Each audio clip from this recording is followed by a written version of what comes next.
Well, guys, we are back for another episode of the Liberal Asshole Show, episode 47. So, what are today's topics?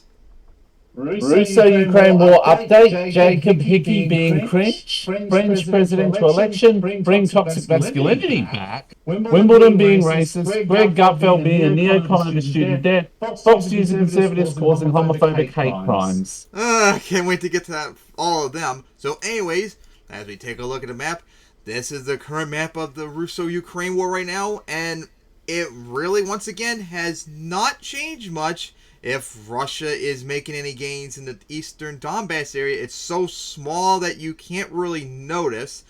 And from what I heard, Ukraine is doing, thank you computer for doing that, is doing some sort of counteroffensive, like in the very northern part of the eastern area, if you can see on the map. Whereas like a few... You see that little bit, the little blue line there? Yeah, they're like... little blue line. So from what I heard, they're pushing a little bit back there, so... There are changes, but it's so small we can't really tell much from like the previous week. Yeah. So we gotta say so far that they're holding on. That means Russia's gained that little territory over like the last 2 weeks now. Yeah. It's stalled out. They wasted too much time. It was as simple as that. Yep. I mean, all the people. One thing I find. Well, we'll probably get to it when we get to Jacob Hickey. But there's a funny irony in regards to the Chechens that are part of the Mariupol offensive. What? A lot of them are Western trained, Islamists and jihadists. They're trained by ISIS. But they're anti-American, so they're good, remember? Nothing like using Western trained Islamists and jihadists against the West. All right, so while as we mentioned that, I don't know if we covered it last week, but in the last week since the last episode, there's been a lot of explosions and stuff going on in Transnistria. If you heard about that, I've heard about that. I don't. Apparently, I've heard there've been a few in South Ossetia too. In Georgia, breakaway region, Georgia. I have not heard about that though. I only heard about Transnistria. Apparently, there were a couple last night or early this morning. Now, of course, as we all remember, like back in March, remember when we did that thing about Lukashenko showing that map of Russia? They would take Ukraine, then ram into Moldova using Transtarina, and then use South Ossetia to invade Georgia. Now, of course, if this is the idea of like having like Transnistria involved in this offense or whatever against Ukraine, I don't really know how it's going to work right now.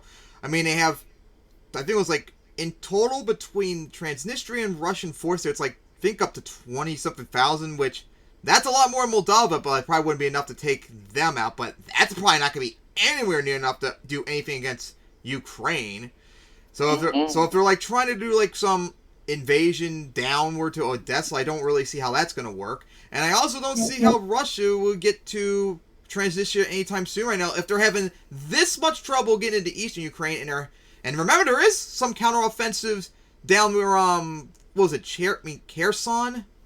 So I really don't know how they're Mariupol, yeah. Well, I'm not Mariupol. I'm talking about Kherson, like near Odessa. Remember, see that blue line on the map, that big blue line, that area. Yes. So I really, yes. So I really don't know how they're gonna get to Transnistria, and I don't. And Transnistria is way too weak to do anything to Ukraine. And if it's to do something, and why are they? And I mean, if they're going to try and open up another front in Moldova, why the hell are they preparing to potentially open up a new front in the Caucasus? Yeah, and of course, if they did do something against Moldova is weak, but 22,000. I'm sure Moldova, if they're in a desperate need, they could probably easily fix that since Moldova has way more population than Transnistria. Like, Transnistria has like 600,000. I think Moldova has like 2 million at least. So, but remember, Moldova's also. Oh, it's Moldova. I thought it was Moldova. Yes. There's only 2.6 million for Moldova. Yeah. And 600,000 or something from Transnistria, I think it was. Now, right now, like I said, they have more troops than Moldova, but I'm sure they would not have an easy time against Moldova right now. 9,000. What? 469,000. But yeah, like I said, like if they like what do you think if they did something against Ukraine? Do you think they would even get to Odessa or anything like that? No. Yeah, I think Ukraine. 3.7 in Georgia And if they did anything to and if Transnistria did anything to Moldova, do you think they would win? harder to say. Moldova. Remember, Moldova doesn't have a um, full time. It doesn't even have a full time army. I mean, it's only like 22,000 troops right now, and you know a good chunk of them are got to stay in Transnistria, so they wouldn't even be able to use a bunch of them. 50. And Georgia has a population of 3.7 million, and South Ossetia has only 53,500. So you can try something in South Ossetia, but they're not going to be able. But that's not going to last if they try. And maybe you should send articles about this stuff in Georgia, because I never heard anything about that. I watch like all the news about this. But so yeah, what do you guys say about the war right now? You there? Yeah. Like, what do you think of the progress? Do you think Russia's just going to stall again eventually? Yeah. I mean, it's quite interesting, but as you said, it's Russia just took too long. And of course, they focus on way too big of an area too, as well. Yep. I'm trying to find the casualties really quick. It's been quite a while since we last talked about it. Okay, so this is on Wikipedia. According to Ukraine government, in terms of civilians, they estimate between 9,000 to almost 25,000 casualties from civilians. The UN says between almost 3,000 killed and 3,200 wounded. Ukraine forces, Ukraine themselves say between 25 to 3,000 were killed and 10,000 were wounded. The UN, notice America says it's between 2,000 to 4,000 killed. Russia says they killed almost 24,000. Now, Russia's deaths, they say they've lost only 1,300 and almost 4,000 wounded. That's actually been the same for a month. I remember we talked about that. Medusa is a Russian website, Russian newspaper. They say only 1,700 were killed. BBC in Russia says not even 2,000 were killed. And Donetsk says they've lost 1,500. Luhansk says they've lost up to 600. Now here's Russian armed forces from everywhere else. America says they've lost up to 10,000 plus. The UK thinks they've lost over 15,000. And the Ukraine government, because I see this all the time every day on the Kievan Independent when I wake up in the morning, they say they've killed over 23,000. Whoa! And that's going up a lot because of this new offensive. But, of course, like we have to keep reminding everyone, don't believe any of these numbers. Never believe these numbers. Don't believe, even Ukrainians, don't ever believe them. Each side are going to lie about their numbers to make themselves look like they took as little deaths and caused as many deaths. But even But yeah, like, so yes, so let's see, like on the best end for like Russia, if you took their numbers, they say they've only killed 13. I mean, they've only lost 1,300. Let's see, Ukraine's best numbers, 25 to 3,000. So we think is probably more likely. Probably closer to 3K. So 3 or 4K. Though the civilians, it wouldn't surprise me if it was like maybe not at or near the top, but like on the higher end. But what about Russia then? Probably midway. Probably about halfway between the lower and upper ends, maybe a little above it. Yeah, I'm pretty sure Russia's taking more deaths right now than Ukraine at the moment. Well, in terms of troops, I'd say yes, but civilian, if you had the civilian numbers for Ukraine, it'd swing back to Ukraine. Yeah. So yeah, nothing seems to be happening right now about the offensive that we need to cover at the moment. And you don't think Transnistria is going to be able to do anything to Moldova or Ukraine right now, right? No. And I don't think Russia's going to try anything with Georgia on South Ossetia. Yeah, all they would need is a second front to cut them off when they're having this much trouble with Ukraine. Alright, So I think we've talked enough about that right now. Now let's get into the next one. Oh, geez, I saw this last night. Jackson Hinkle being cringe. So, of course, as we've talked about on the show, Harry loves him. Jackson Hinkle is basically an anti-American imperialist leftist. Now, I don't know about us being leftist, but we're progressive and we're also anti-American imperialism. But there's one difference between us and people like Hinkle. They are anti-American imperialists to the point where if anyone else does imperialism, it's okay because fuck America, basically. They're just anti-America no matter what, whereas we go after it when it's America and Russia, like now we've done the last few months. So we're actually consistent on it, whereas I'm pretty sure this was him or him like retweeting someone saying this on Twitter, but he does support Russia in this war, if you don't know that, which is cringe. He supports Russia invading and blowing up Ukraine, Moldova, and Georgia. He promotes the biolabs crap. All of his videos it wasn't him. It was remember Infrared has. Infrared. He's one of Hinkle's friends. He's the guy that made the claim. Ukraine, basically the Nazi terrorist state of Ukraine is collaborating with the Americans to create bioweapons that target Russian DNA. Is Infrared that Haas guy? Yes. Oh my god, I remember that debate he and Hinkle had with Destiny and Dylan. Oh jeez, that was sad. God, that guy was an idiot. I'm going to say it right now. I can't entirely say who clearly won the debate, but has absolutely lost. Yep. It's pretty bad when Hinkle looked like the reasonable one on there, for crying out loud. Yeah. That's pretty sad. So anyways, all of his videos right now are just pro-Russia crap, Ukraine bad, everyone's Nazis and all that. It's really cringe. I can't stand the crap he's doing. But he did a video recently.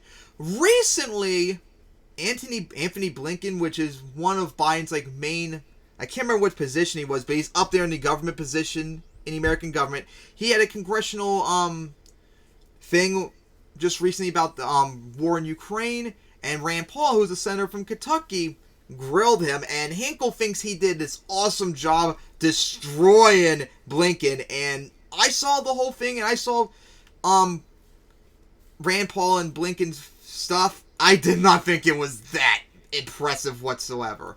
So let's see how much he nuts to Rand Paul, because it's really sad. Let's get up to here. Anthony Blinken, Secretary of State Anthony Blinken just got back from Kiev, Ukraine, and he got absolutely grilled by Senator Rand Paul surrounding the war in Ukraine and the U.S. role that has essentially escalated and caused the whole, Russian invasion and special military operation into the country. I didn't even remember that. Also remember that thanks to the Chechens. I haven't been able to confirm it, but I've heard rumors that parts of Mariupol are now under Sharia law. Oof, that would not be based. Oh, jeez. But, yeah, it's a special military operation. How nice of you to use Russia's argument in that regard. The Ukrainian population of Ukraine, or as he would say, Nazi terrorist state of Ukraine. So he thinks all Ukrainians are Nazis. Poking to zero. Prodding of the Russian bear. None of this would be happening right now. That's why I think if Trump was in office, this probably wouldn't be happening. And Rand Paul absolutely. Now you're doing subtle approach. And Georgia would already be under Russian control with millions of people dead. Are you really gonna do subtle pro-Trump crap? And you're a leftist, really? Are we really going to do that? And also, I remember this argument people have been saying for months now. Trump was in, none of this would happen. And why didn't Russia take Ukraine when Trump was in office? From what I've read from actual smart people that cover this, it seems possible that Putin didn't do anything because he thought Trump was doing his bit in terms of weakening NATO, so he didn't need to do anything. But once Trump was gone, that's when he went insane over it. Blaze into it. So let's take a look at this. This is a beautiful. And also, if Trump was in, I think he would have caused us all to be dead right now because unlike Biden, Trump is an idiot and he'll say reckless stuff like you remember he did with North Korea back around this time 5 years ago. Yep. I remember that. I think he would say something extremely aggressive that would probably scare Russia shitless into doing nuclear stuff. Like I definitely don't. I think like this is like the only thing that Biden. I'm so glad he's in right now over Trump right now because Trump would have been so terrible in this Full segment. So now for Well, there's no justification for Putin's war on Ukraine. It does not follow that there's no explanation for the invasion. John Mearsheimer writes that the trouble over Ukraine actually started at NATO's Bucharest summit in 2008 when George W. Bush administration pushed the alliance to announce that Ukraine and Georgia will become members. Even with this 2008 announcement, though, most analysts acknowledge that it was unlikely that either country would ever be admitted to NATO because of opposition from France and Germany. So that's an incredible point there. I mean, he's starting off right off the bat quoting John Mearsheimer. Whoever...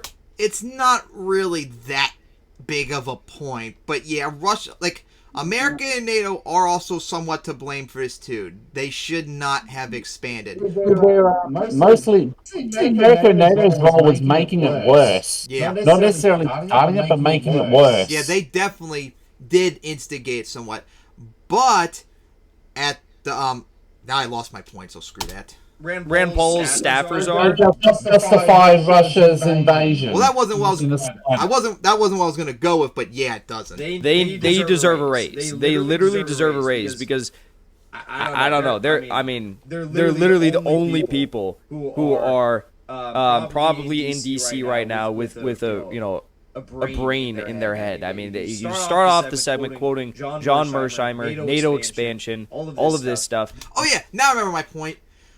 I think, like I said before, if NATO did not expand, I don't think, as it seems to be like Hinkle and that professor you're talking about, because I saw his lecture before, I don't think it's going to be, Russia will be like, oh, now we're going to leave them alone. No, I still think, especially after we saw what Putin said over the last few months about Ukraine, I think if NATO didn't expand, I think Russia still would be trying to do something like this, because it's not necessarily, well, actually, I'll save my point because I think we're going to talk about that later. Beautiful. Chef's kiss. Absolutely awesome. Only thing more base than that is that they started like quoting the gray zone articles in this Senate testimony. That's a what a fucking show. Including the Biden administration insisted on beating the drums to admit Ukraine to NATO. Just last fall, you signed the U.S.-Ukraine Charter on Strategic Partnership, which renewed a commitment to the 2008 Bucharest Declaration supporting Ukrainian admission to NATO. Knowing full well that Ukraine was unlikely to ever join NATO since it had already been 14 years since they said they were going to become members, why was it so important last fall, before this invasion, to continue agitating for Ukraine's admission to NATO?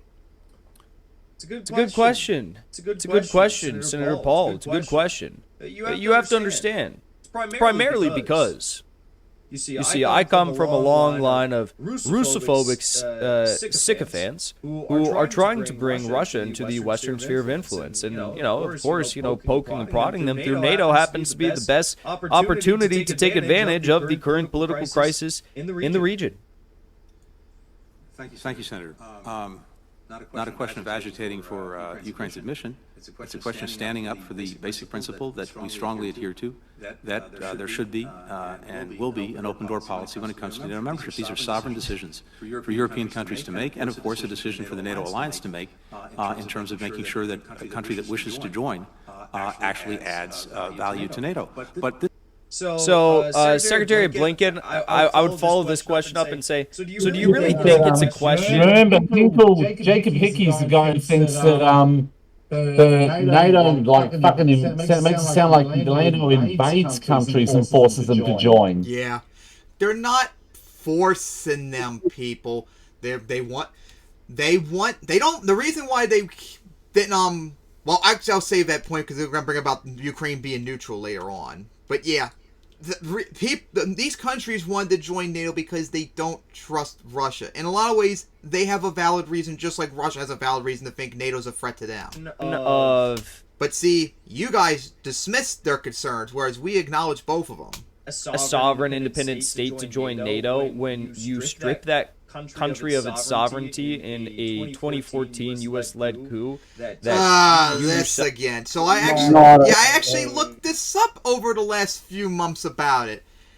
From what I've read, that isn't true that America was like directly involved and helped the coup happen. It was pretty much just Ukraine people just overthrowing their government because they didn't like Yanukovych being pro-Russian and they wanted to be more towards Europe.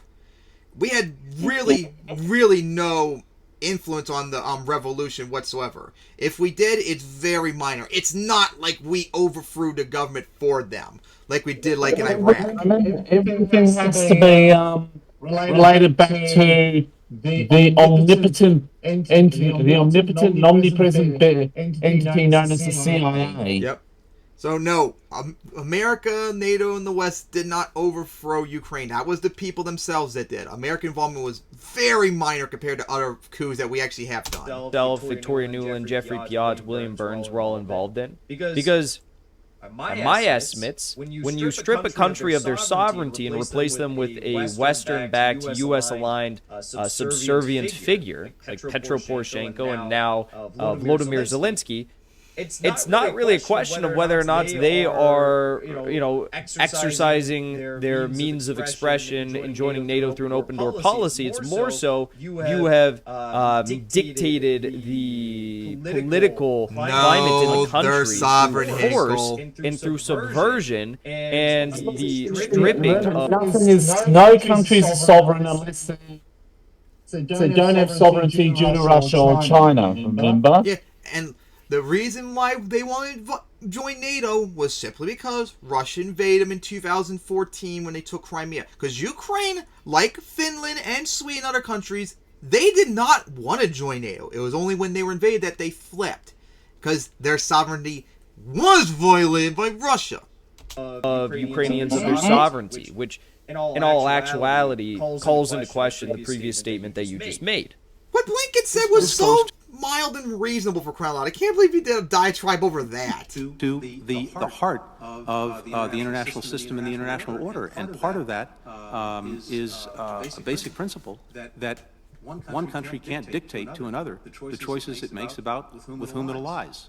One country can't dictate to another about Russia, Ukraine. Yeah. Now America has done that too, so that is a point Hinkle's going to say in his part, because we have dictated that too. That's hypocrisy on Blinken's part. Can't defend them completely. Of which countries it decides to allies.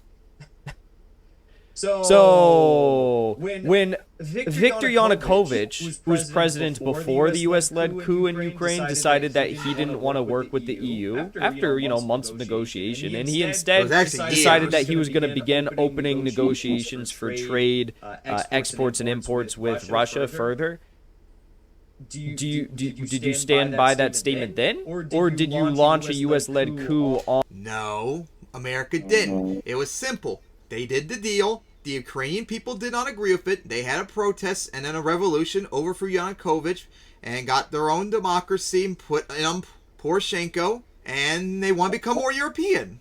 It's as simple as that. That's their choice. On Viktor Yanukovych because he was deciding to ally with Russia. I think it's the latter. It's foreign policies.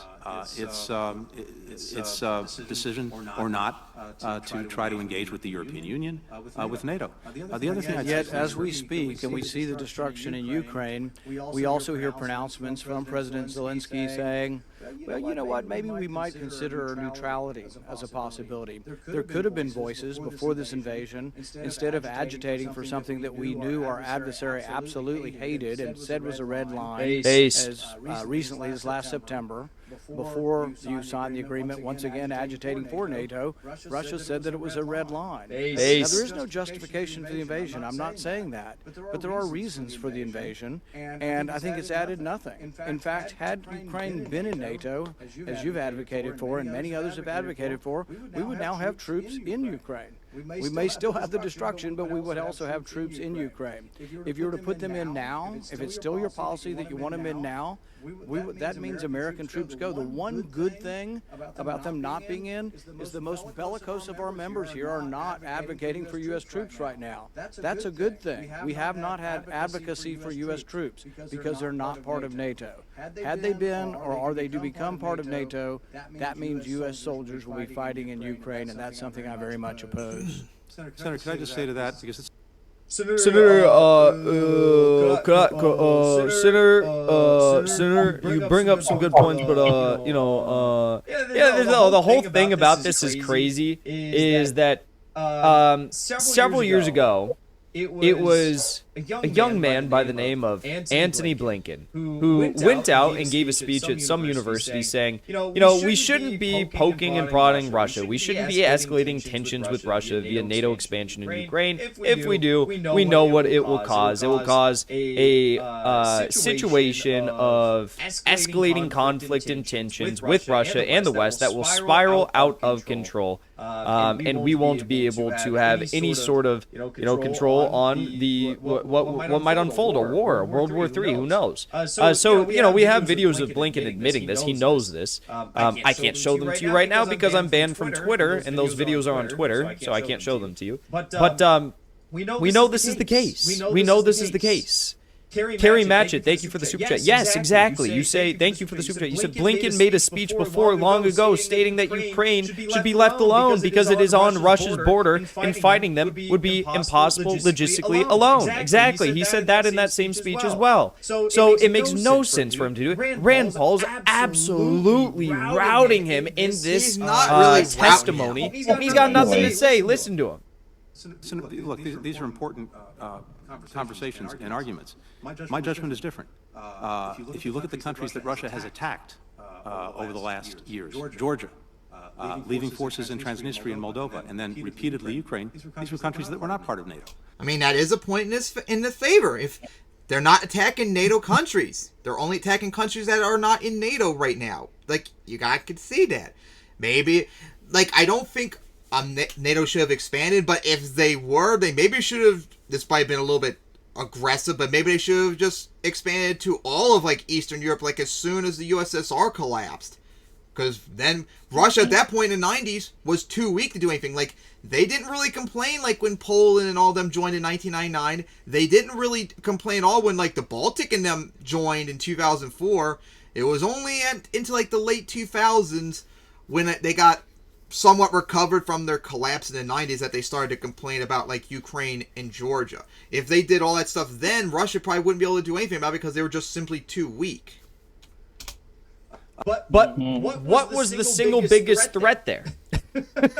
What was the biggest threat there? Russia. Was the threat NATO expansion? Antony Blinken? Was the threat in Georgia? Was the threat in Ukraine? The threat of NATO expansion? Well, when it comes to Moldova and Transnistria, I have never, ever heard anything about Moldova joining NATO because of Transnistria. Dude, the Transnistria crap, that happened when Moldova was still part of the Soviet Union back in 1990. This was an inter-Soviet conflict, for crying out loud. So I've never heard anything about Moldova joining NATO. Are you going to blame NATO for Transnistria crap? Yes. I'm sure. Yes, because it blames everything on the omnipotent and omnipresent invasionary force of the CIA. I'm sure he would, but anyone who thinks about this rationally will be no. Now, Georgia, that's a little bit more complicated. I saw a video that covered it in detail about, but I don't remember all the details out of it, but it was part of the, I think it was the Budapest Memorandum or whatever, the conference or whatever about Ukraine joining NATO as well. But I don't, because I know, Georgia, from what I remember in that video, those breakaway regions already broke away, probably almost as long, the breakaway regions in Georgia broke away long before even Russia invaded them in 2008. So that was probably another possible, post-Soviet conflict I had to look into more about. So I'm not sure about that. And it came to Ukraine, and when it came to Ukraine, It's both. Yeah, they didn't want them to join NATO because they view NATO as a threat. But they also wanted them not to be in NATO because, deep down, Putin wanted to take them back under their control in some way. Be it completely annexing them, or puppeting them, or sphering them in some way. Russia, especially Putin, has the mindset that all of Eastern Europe and like the Caucasus and Central Asia are under their control in some way, and they have no say on the matter if they don't want to be, which you refuse to respect. You gotta consider all these countries' concerns into account too, which you're smugly dismissing. It's a Nazi terrorist states, therefore what they think is irrelevant. Oh yeah, I forgot. That you guys were trying to expand into these countries, and you were literally cooing governments to do this? I mean, the president of Georgia that was installed in a Western-backed coup, literally after he was... This is not true either. I actually looked it up. Georgia back in 2003 had pretty much the exact same thing Ukraine had in 2014. Their government from when Georgia broke away from the Soviet Union was pro-Russia. Georgians didn't like that. They overthrew the government themselves like a democratic revolution and installed a more Western-backed government, which then led to Russia attacking them years later. So, no, it's not America backing them. The people didn't want to be part of Russia in any way. They want to be part of the West. What part do you not understand? He doesn't care. You're an American bad, therefore you came over and Georgia are not allowed to have their sovereignty. Oh yeah, I forgot. He was absolutely... His administration was engulfed in corruption, as you can imagine. The U.S.-backed coup leader in Georgia engulfed in corruption. And then he left Georgia, lived in Washington, D.C. for several years, and then he moved to Odessa, Odessa, Ukraine, revoked his Georgian citizenship, and he's the former president of Georgia, revoked his Georgian citizenship, became a Ukrainian citizen, and served as the appointed governor of Odessa after the coup government replaced the previous governor of Odessa. So like, yes, the threat has always been NATO expansion. It's not a matter of whether or not they're a member of NATO yet or not. The threat is that you are expanding into these countries and you are subverting democracy and you are stripping these people of their voices and of their independence and of their sovereignty. This is exactly the threat that Russia fears. Because NATO bad, therefore Russia good, Ukraine, Moldova, and Georgia are not allowed to have sovereignty. Paul says here, it's so base. It has not attacked NATO countries for probably a very good You could also argue the countries they've attacked were part of Russia. Well, They were part of the Soviet Union. yes, and I firmly disagree with that proposition. I mean, the way Rand... Well, I'm going to wait because... It is the fundamental right of these countries to decide. I firmly disagree with that. What do you mean you firmly disagree with that? He's right. Are we gonna paint a revisionist history of how the Soviet Union was formed? Are we gonna say that these states weren't a part of the Soviet Union? No, Hinkle, you're not understanding what Blinken was talking about. I understood what Blinken was saying. He's not saying he disagrees that they were not part of the Soviet Union or Russia. He interpreted what Paul was saying as in these countries were part of Russia, therefore they both do not have the sovereign right to choose to not be part of Russia, or Russia has the right to dictate what they want to do, including invading Ukraine, which they're doing right now. You didn't understand what he was saying. And yes, guess what? They were part of Russia. And if they don't want to be a part of Russia, that's their choice. Which, once again, you guys keep ignoring. What are we talking about? Are the Baltic states not a part of the Soviet... What are we talking about right now? Literally, you are insane. This is the Secretary of State correctly He's like I saying did. that they were not a part of the Soviet Union? He wasn't saying that, you idiot. Decide their own future and their own destiny. And Yeah, Here's not. That's what he said. Soviet Union? decide their own future and their own destiny. Yeah.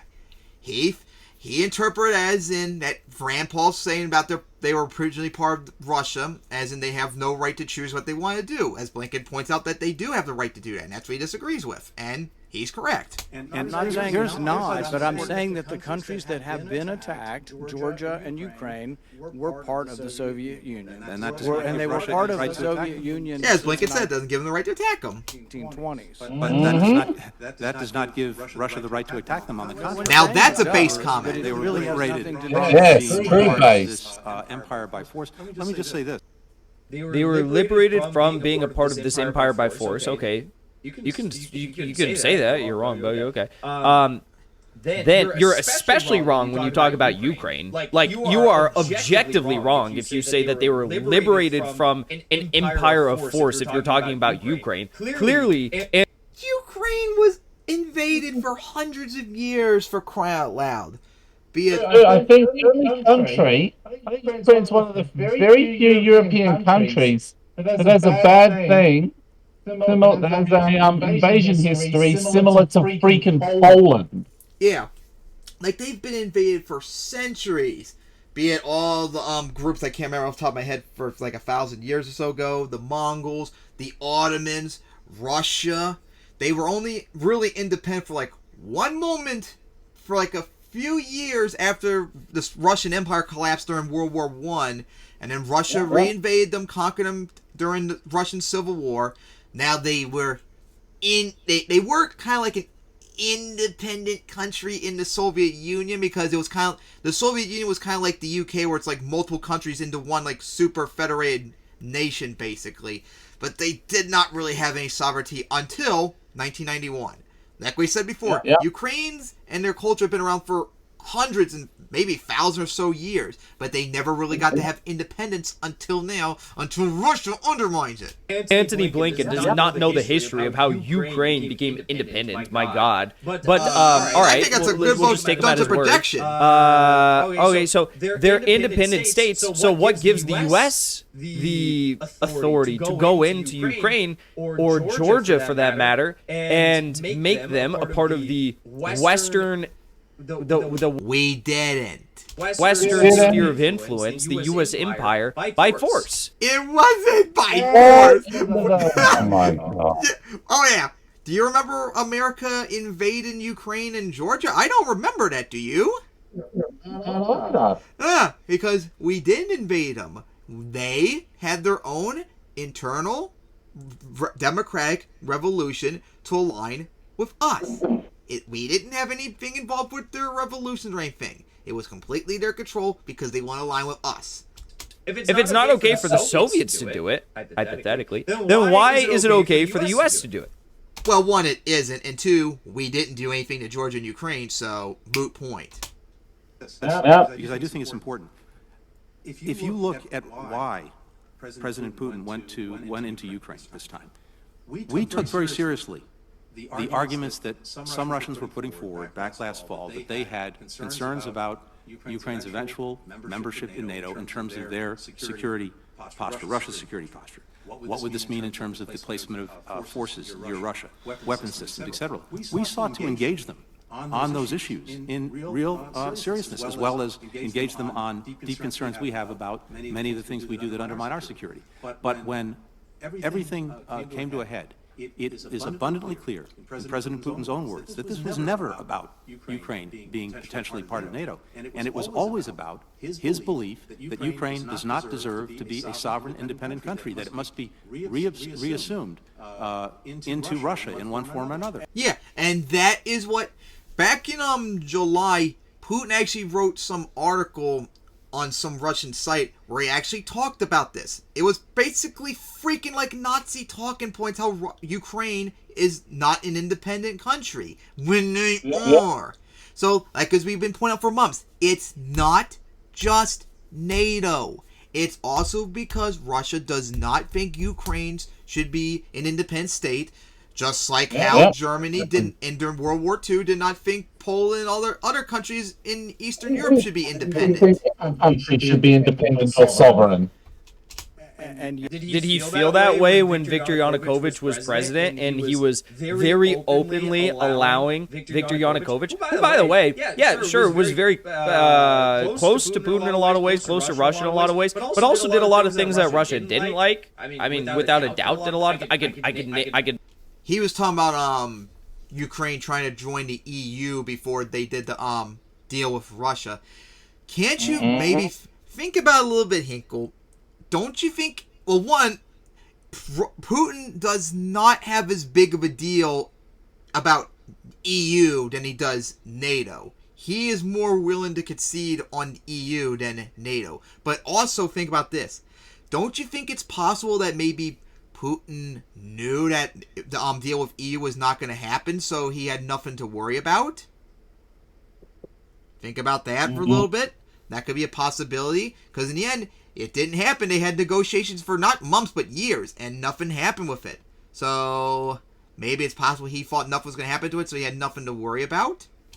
I can provide a list of things that Russia did, Ukraine did under. And also, of course, Yanukovych was pro-Russia, so they were under Russia's thumb, so Russia had no reason to do anything to him because they were already under his control. Viktor Yanukovych, Russia didn't like. And he also negotiated with the EU for quite a great deal of time, even very seriously entertained the idea of working hand in hand with the EU, IMF loans, these sorts of things on trade, and he instead said no, it's not going to work out for us. Let's go with let's start talking with Russia. Right? He stalled, he delayed the negotiations with the EU, with the IMF. I mean.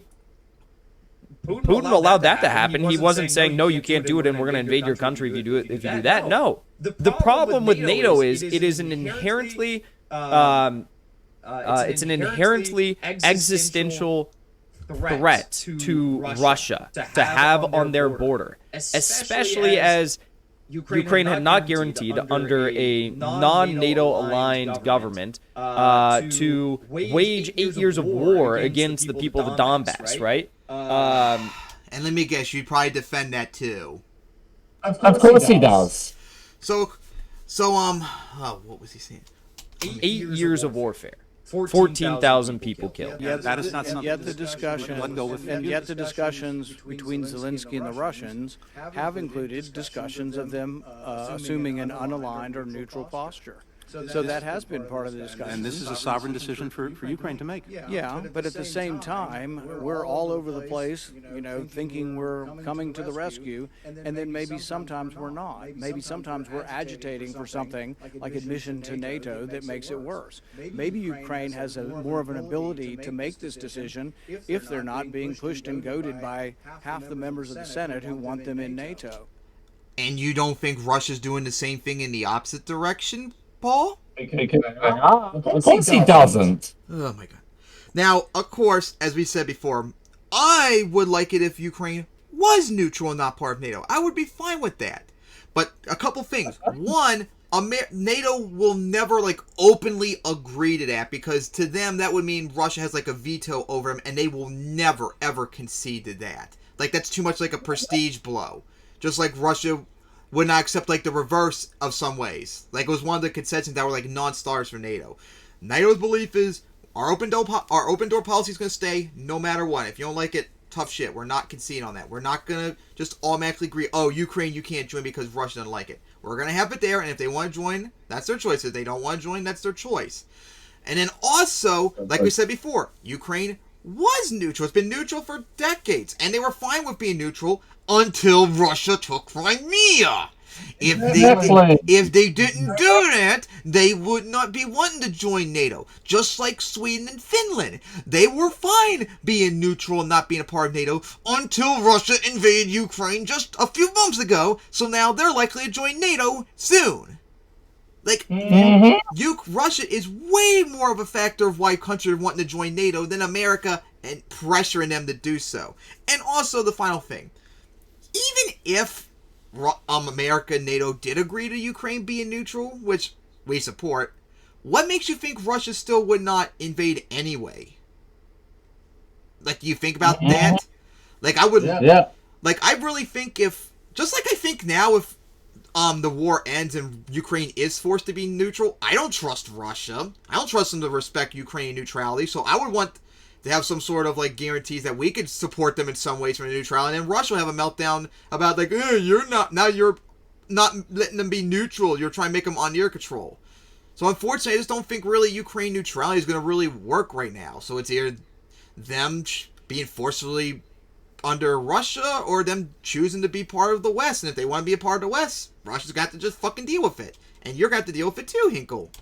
So perhaps it is not useful to be pushing them into NATO, and perhaps they will come to an agreement. But the other thing to remember about war is war very rarely ends in complete victory by either side. I'm proud of how well the Ukrainians have fought. I'm supportive of their cause.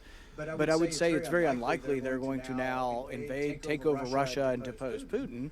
I think the most likely and the best outcome would be some sort of stalemate, perhaps pushing them completely out of Ukraine. But even pushing out of Ukraine is still a great step from where we are now. So there may well be a negotiation. Yeah, I don't think they're going to probably push them out completely. If they somehow, Ukraine actually pushed them out before the invasion, that would be a stun. An absolutely stun. So yeah, I don't think they're going to kick them out. Like, what do you think? Do you think it'll be a stalemate for a while, or do you think Russia inevitably will still win in some way?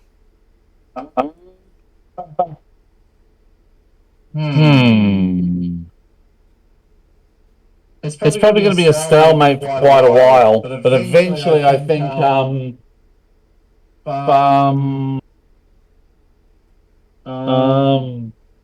what was I going to say? I can't remember. I've lost my train of thought. I think it's going to come to a point where either Putin's going to go, and the next one's going to be like, you know what, this is unsustainable. So we'll pull out of, say, Mariupol, and we'll pull back on a couple others, and just climax it there. Or Ukraine's eventually just going to pile the numbers up too high, and they're just going to leave. Peace. Would the U.S., would President Biden be open to accepting Ukraine as an unaligned neutral nation? We, Senator, are not going to be more Ukrainian than the Ukrainians. These are decisions for them to make. Our purpose is to make sure that they have within their hands the ability to repel the Russian aggression and, indeed, to strengthen their hand at an eventual negotiating table. We've seen no sign to date that President Putin is serious about meaningful negotiations. If he is, and if the Ukrainians engage, we'll support that.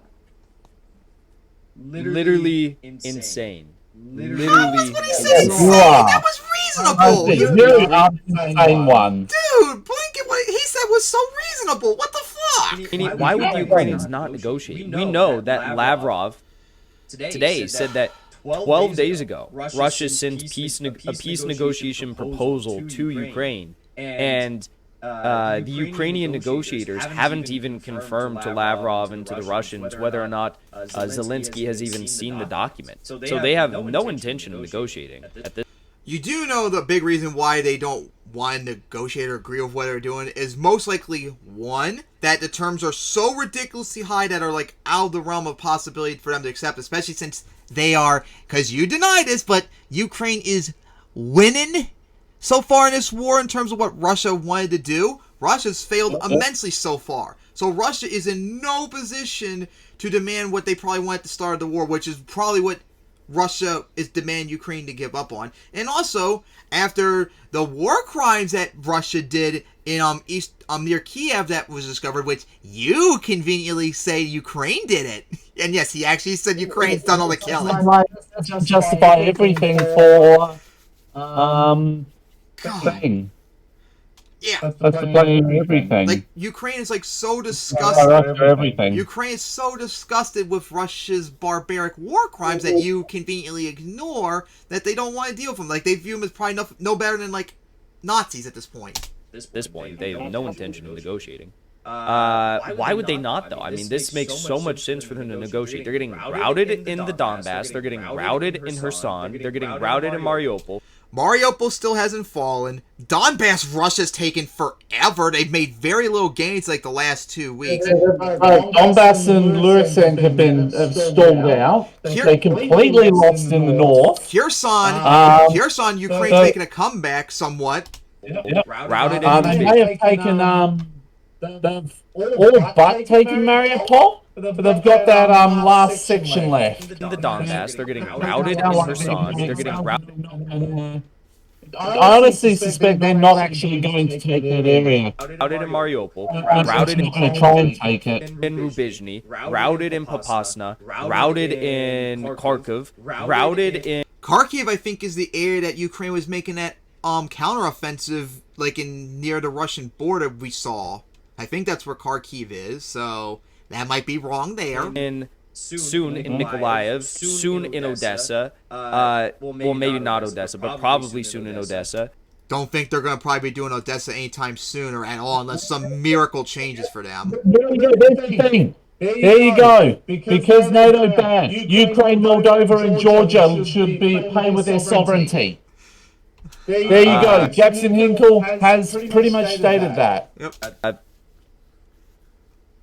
And said that Soon Ukraine, Moldova, and Georgia should not be allowed to have sovereignty. Yeah, and he's pretty much covered it's like Russia's winning every single place, too, if you didn't notice. Going well for them. They should negotiate. And The war is going well for Russia.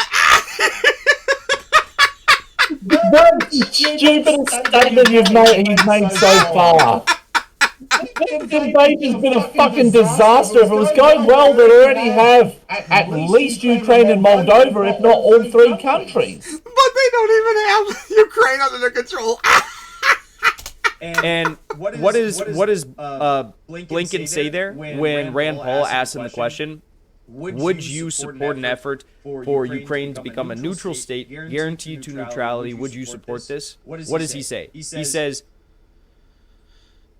our goal is not to be more Ukrainian than Ukraine. That was like a very diplomatic, weird way of saying yes. If you saw the rest of it, he did say if Ukraine agrees to the terms and it's required to be neutral, we will support it. He said that. So he said what you wanted. But because you didn't like the way he said it, you're freaking out over it. We're not trying to be more Ukrainian than Ukrainians, right? Than Ukrainian, right?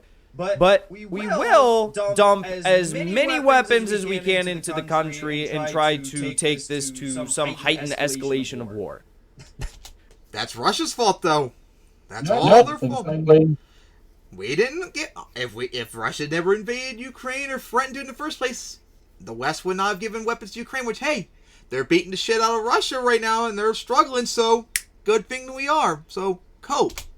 We're not going to be more Ukrainian than Ukrainians, but we will dump, infinity dollars, give or take, of weapons into Ukraine that we know are just going to get blown up by the Russians or taken by the Russians and used. I will say, the Russians in some cases are giving back the weapons to Ukraine. They're just not doing it in the way that, it's not a conventional way of giving the weapons back. War is, very disgusting, though, obviously. I'm not trying to condone anything or incite anything, obviously. No hate You're speech, making no inciting violence here. very condoning arguments. It is a reality. I mean, we have to look at That the would fact be pretty that sad. Russia is taking a lot of these weapons that are being sent in by the U.S. and by Western states. So that's the truth. And shout out to Rand Paul for being literally one of the only voices of reason. Whoever his staffers are, you guys are awesome. Good job. You armed him with all the facts that he needed. The only thing I would say, if any staffers do watch this video, is when the question of Ukraine's sovereignty comes up, I encourage you guys to look at the phone call between Victoria Nuland and Jeffrey Piot that shows us that the U.S. led a coup in 2014 against Viktor Yanukovych. Ukraine has no sovereignty. They've been stripped of their sovereignty for years. No, they've been sovereign since 1991. And Oh my god. they've been sovereign since 1991, and the only one that's undermining it is Russia right now. Watch the film Ukraine on Fire by Oliver Stone. I mean, he's an award-winning director. He did JFK. He's incredible. And watch the film Ukraine on Fire. It's absolutely incredible. And watching that film, you will understand just how serious I am when I say that Ukraine has no sovereignty. They've been stripped of their It just shows sovereignty to me from you're the an West. idiot. Maybe You arm Rand Paul you with don't some have, bullshit. you don't want sovereignty. Yeah. Facts. Next time he goes up and asks some questions to senior defense or State Department officials in the Biden administration, because I think it would be particularly damning considering the fact that Joe Biden was vice president during the coup in Ukraine in 2014, and he oversaw U.S.-Ukrainian relations. We didn't overthrow the government. Oh my god, thank god that video was over. That was so annoying. God, I am so glad I unsubscribed for you after I saw that video. That was really bad. So, what do you guys say about that shitty video? I'm gonna say it. Jacob Hickey's become a conspiracy theorist. Oh my god, yes. And Harry loves him. Yeah, because he thinks all Ukrainians are neo-Nazis, and he thinks that NATO banned them for Ukraine, Moldova, and Georgia to be banned from having sovereignty. Oh god. Hinkle, please stop being so cringe, because this is just sad. But we went a long time. We spent like 50 minutes on it because it was so cringe. Alright. Far out! God, it was so annoying. So, Okay. So now, let's get on to the next topic, and that's the recent 2022 French presidential elections, as Kyle is going to cover, as it's a rematch from 2017 as well. All right, guys, so we have the results from the French election, and there's a bunch of interesting stuff to go through. So here I have an article from The Guardian. Macron vows to unite divided France after victory over Le Pen, as it happens. So this was like a live blog of what went down. I'm just going to give you some key stuff from this. So they say Emmanuel Macron has been re-elected president of France, scoring an estimated 58.8% of the vote against the estimated 41.2% of his far-right challenger, Marine Le Pen. So let me just say, there was, in the previous round of voting, you had what we might call the Bernie of the. Well, before Kyle mentioned, just so you all know, France's presidential election is different from America's, where over there in France, their elections are once every 5 years. Instead of having like a primary and having one general election, that's it. France has possibly up to 2 elections. They have one round of elections where if anyone gets 50% of the vote, they become president. But if someone does not get 50%, then the top 2 people go into round 2 as a choice for president 2 weeks later. And that's what's happened both times. Yep. And, well, that's a close thing, almost getting the left-wing guy against Macron. Against Macron, yeah. Yep, the Bernie of France almost got it again, which is unfortunate. So close. The Bernie of the left? No, it's... Okay, I don't know why I'm not saying this in an understandable way. The Bernie of France, the guy who represented the left in France. His name is Mélenchon, and he almost made the final round of voting. I think he came up like a percentage point short or something like that. So there was talk about how the polls were tightening in France, and it looked like Le Pen might be able to make a run at it against Macron. Yeah, there actually was, like that 2 weeks after the first election, Le Pen really caught up like neck and neck with Macron, but then after that, she tanked after that. And that's how he went from a close one to winning by almost 20 points or so, which is very impressive, but at the same time, as Kyle's going to cover it, this is a rematch from 2017. Macron won that one by 2/3 of the vote, so he lost ground from 2017. He lost a lot of ground. But I think he's like cut in half. Yeah.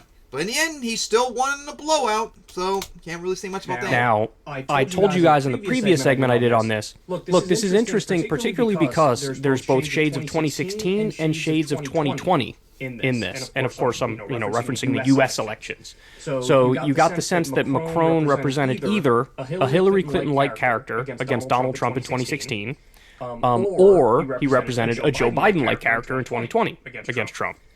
Another thing helping him is that he has the charisma like Obama did too as well. So that's one thing he had, unlike Hillary, and not being a brain dead idiot like Biden is. That's why I told you guys it could go either way. Someone who doesn't have a brain and who died 5 years ago and is being held up, being only held alive by the dark side of the Force. Because in 2016, Hillary lost, Trump won. The frustration with the establishment was so overwhelming, and we had just come off 8 years of Barack Obama, and so Trump won. But in 2020, Trump himself became, a very establishment Republican-like figure.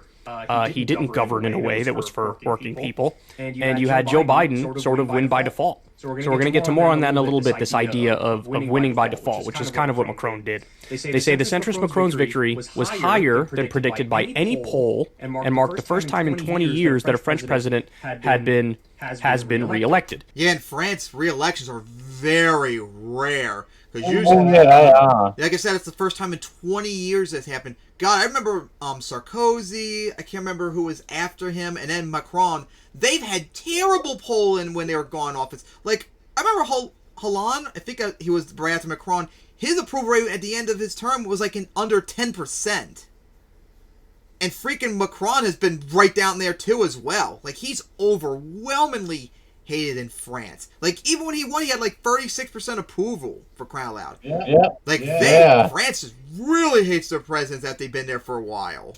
So even though this percentage was higher than what was expected in these polls, because again, they tightened leading up to the day, previously, Le Pen had run for president in 2002 or something like that, and then the previous election, and every single time Le Pen has run, she's now gotten more and more of the vote. So in some ways, even though she lost pretty decisively here, the far right may take some solace in the fact that they've been closing the gap more and more and more. And a big reason why Le Pen is doing so well as time goes on is because believe it or not, just like Trump, on some things, she's actually left-wing. Beats Macron on, for crying out loud. Like, she supports protectionism, which, Vosh would be very triggered about that one, but that's a progressive thing. Or to be like, pop. Yep. So she's protectionism, which is base. She supports protecting like their version of Social Security and wants to prevent privatization of it, which Macron supports, which is another progressive thing that she's better at Macron at. And there were a couple other things that she was really progressive on that won't come off the top of my head for some reason, but there were a lot of things about her. Yeah, she's a fascist piece of shit, but there were a lot of things that were just straight up left wing that progressive. Well, like if I was to compare, I've looked at some of his policies. In Australia, Bob Hatter is I actually classify him as a kind of left-wing white nationalist, which is ironic considering that he's half Arab, originating from Lebanon. Yeah, so the fact now, of course, as Kyle and other people point out too, she's probably lying about all these left-wing policies. She probably is. She probably would do the privatization, all that crap. But just like Trump, the fact that she at least said she supports these things, whereas Macron wanted to gut their Social Security and stuff like that, that does not work with people. People, as long as you at least say these things, and of course, she's never been president before, so you can't say, unlike Trump now, that she will lie, because we technically don't know yet because she's not in power. She has that argument on her side, whereas Macron does not. And his margin of victory was significantly narrower than the 66 to 34% win he managed against the same contender 5 years ago. However, and Le Pen's score was the highest ever recorded by her far-right party. The far left and far right immediately called for unity in their respective camps with the aim of thwarting Macron's second-term ambitions by denying him a clear majority in parliamentary elections due in June. In his victory speech at the foot of the Eiffel Tower, Macron vowed to respond efficiently to the anger and disagreement of voters who chose the far right and called on his supporters to be kind and respectful because the country was riven by doubt and division. Le Pen said her result was a striking victory, and that the ideas she represented had reached new heights, adding, "In this defeat, I can't help but feel a hope." She said she would not be standing aside from politics, as many suspected she would if she lost. European leaders, including Olaf Scholz, the German Chancellor Ursula von der Leyen, the European Commission President and British Prime Minister Boris Johnson, congratulated Macron on his victory amid sighs of relief around EU capitals of the pro-European centrists' re-election.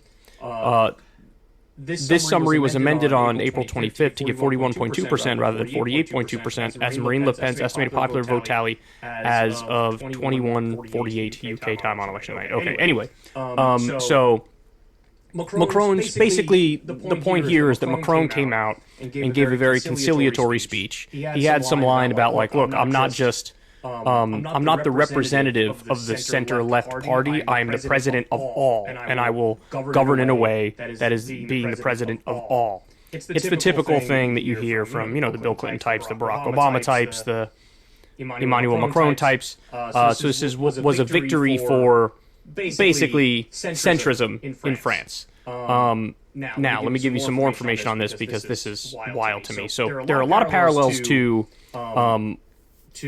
what's going on in the U.S.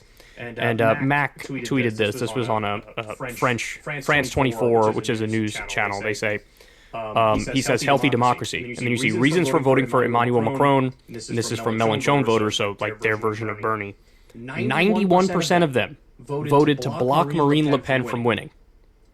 Only 9% voted because they thought, hey, he would make a good president. So lesser evilism, even in France. This is the same thing the last few years with America, too. Most people, like I keep telling people, because people are stunned, especially where I'm at, like, how on earth would anyone vote for that senile old man Biden? Most people that voted for him don't agree with him in the Democratic base. They only vote for him because they are scared shitless of Trump winning. Likewise, you Trumpsters are scared shitless of, like, Hillary win. So even if you didn't necessarily agree with Trump, she was better than Hillary, so that's why you voted for him. Likewise, a lot of people voted for Biden and Hillary because they thought Trump was too scary. And likewise here, as I'm not surprised, 91% of people that supported, this is from, that Bernie person, France. 91% of his supporters voted for Macron just to keep Le Pen from winning. They don't agree with Macron, they just don't want her to win. You're dealing with lesser evilism.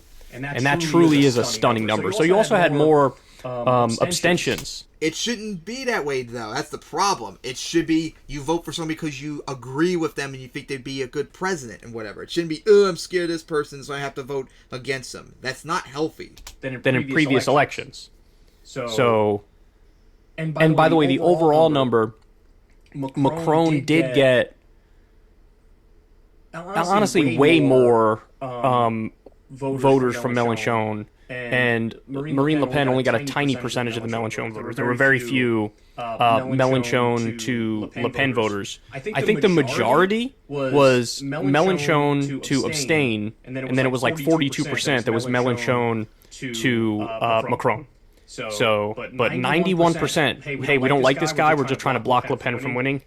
That screams of 2016 in the U.S. and 2020 in the U.S. And now, here was my concern as I was watching all this unfold. I thought, okay, how is the Biden administration going to react to this? Because they view Macron as, a deep ideological ally in many respects. And my fear was they might look at what happened with Macron and they might say, hey, this is just evidence that we don't need to do anything. We could just coast on our centrist label and say, hey, aren't the other guys so crazy? And then we can win. And I was naively hoping they wouldn't take that lesson away from this. But look at this. I saw this like 5 minutes after I was hoping that wouldn't be the case. This is Ronald Klain. He's inside the White House. An interesting observation, just FYI. President Macron appears to have secured a double-digit victory over Le Pen at a time when his approval rating is 36%. So do you understand what he's saying there? He's saying, look, all you people out there whining and bitching and moaning about Joe Biden, about our administration, about how we're doing, about what we're doing, about, oh my God, there's a threat of Trump and the rise of the right again, yada yada. Understand, even though our approval rating is in the same ballpark, you can be deeply unpopular and still win. So this is, I don't think I'm misinterpreting this when I say it sounds to me like they're willing to go, let's really not do much, and hopefully we still win. And I think we can still win. Simply because we can coast on our centrist label and Trump is too extreme, the Republicans are too extreme, and so Only difference, though, unlike America, France is terrified shitless, as you can see, of far-right fascists like Le Pen. That's why they overwhelmingly vote against her. Whereas America, they're more inclined to support these people. Yeah, so it's not scared of fascists, but they like fascists. Yeah, but at the same time, it also is true that Trump is so overwhelmingly hated that it is indeed possible that Biden, if he got the nomination, if it's Trump again, that he could possibly win again. But it's definitely not secured at all like Macron's was. So Americans will definitely reject them.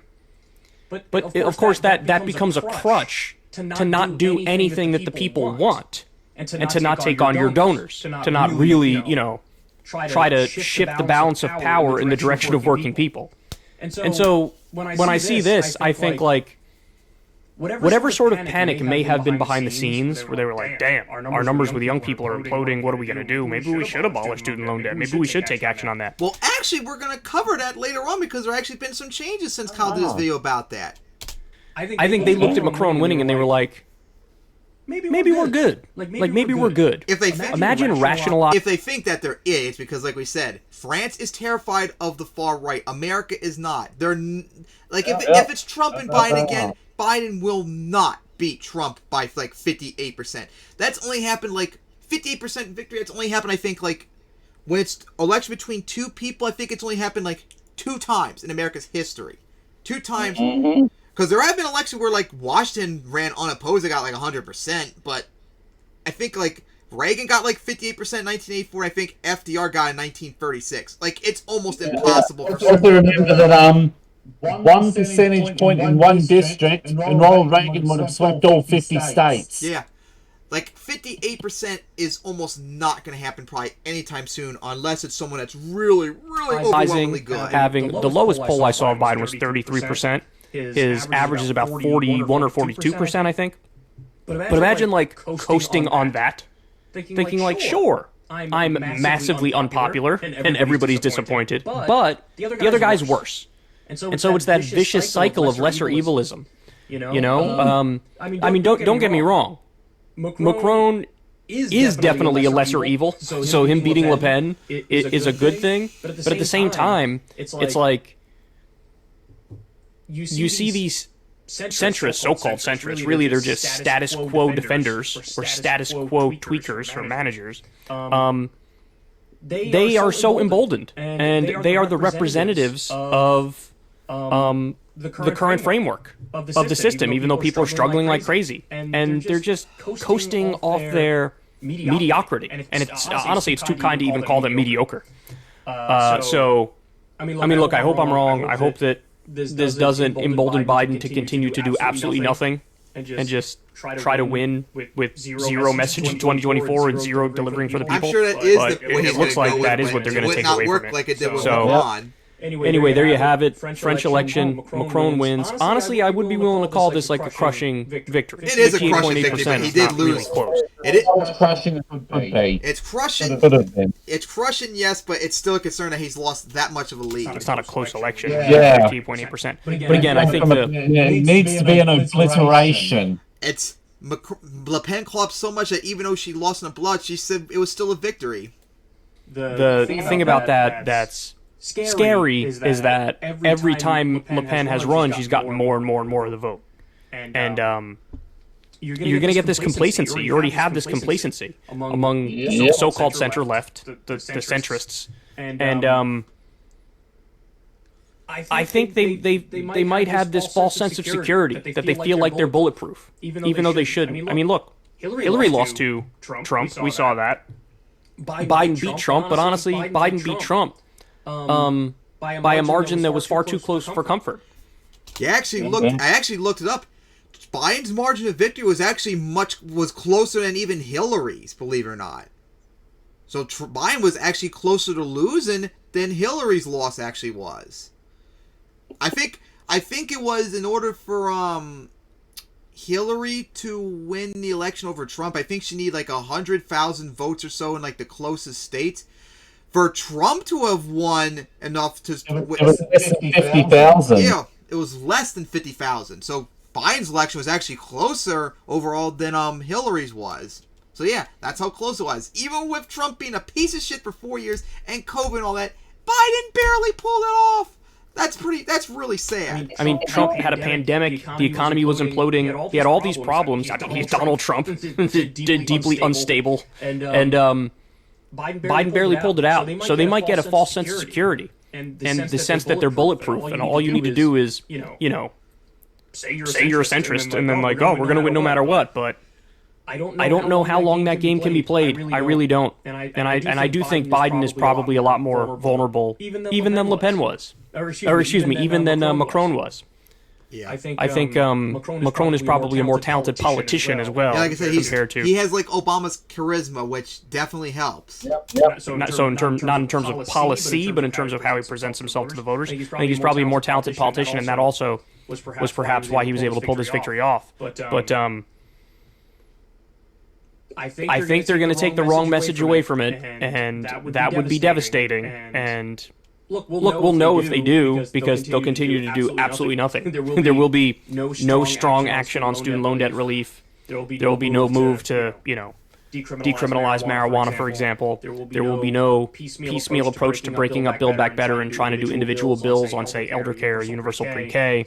There'll be no big, bold moves coming the rest of the time in office, if indeed they feel emboldened by this Macron victory, and I think that's what's going to happen. I mean, I think they were leaning in that direction anyway, but now with Macron winning, they feel like, oh, we're good. We're good. Like, I honestly believe they could go into Election Day 2024, assuming they're, Biden's still around and Trump is still around, etc., and they could look at a 30% approval rating and be like, hey, we still pull this off. So I mean, Trump almost did too in 2020. Broken systems, to say the least. Hey, y'all, do me a favor. So yeah, what do you guys say about the French presidential election? I mean, it worked well with, he managed to crush, but he should have been an obliteration. Yeah. It's also concerning that Le Pen's getting more and more percentage. And we are so close. We were so close this time. 1% more, and we would have knocked Le Pen out. Yep, and that's the only way you're gonna beat far-right pieces of shit like Le Pen and Trump people. You have to run an actual progressive, not centrist right-wing pieces of shit like Macron and Trump, because eventually they're gonna lose, and that's why I say overall they are not the lesser of two evils in that way, because they're gonna get them in power. Alright, so now, finally, on to the next one. Oh, bring toxic masculinity back! Oh, this is gonna be funny.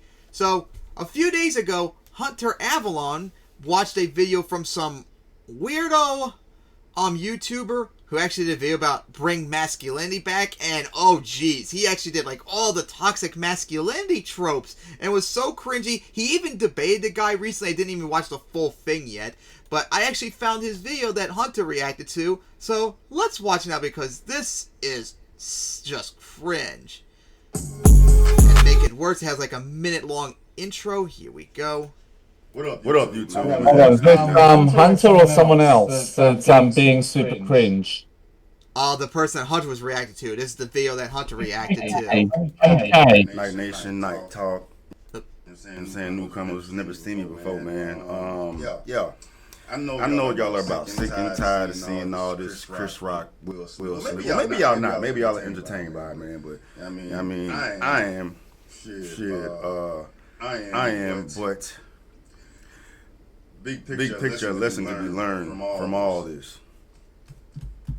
For the fellas, and for the women too. But specifically for the fellas. I'm here to empower my fucking fellow man, bro. And at the end of the day, look. Don't let anybody lie to you or make you feel bad about being a man. I mean, shit. I know how I feel about it, man. Being a man, being a man's man, alpha man, masculine man, all that shit, bro. All that shit is needed. It's not all of it. Needed now. We need to overcorrect where we are in society to fix this feminization of men. Good old trope, the feminization of men. The feminization of men. Here we go already. Soy boy trope of men when you got men out here just embodying fucking female energy, bro. Like real shit. I didn't even know it was, Body and female energy. What? You got a problem with men being effeminate? Like, who cares? He definitely does.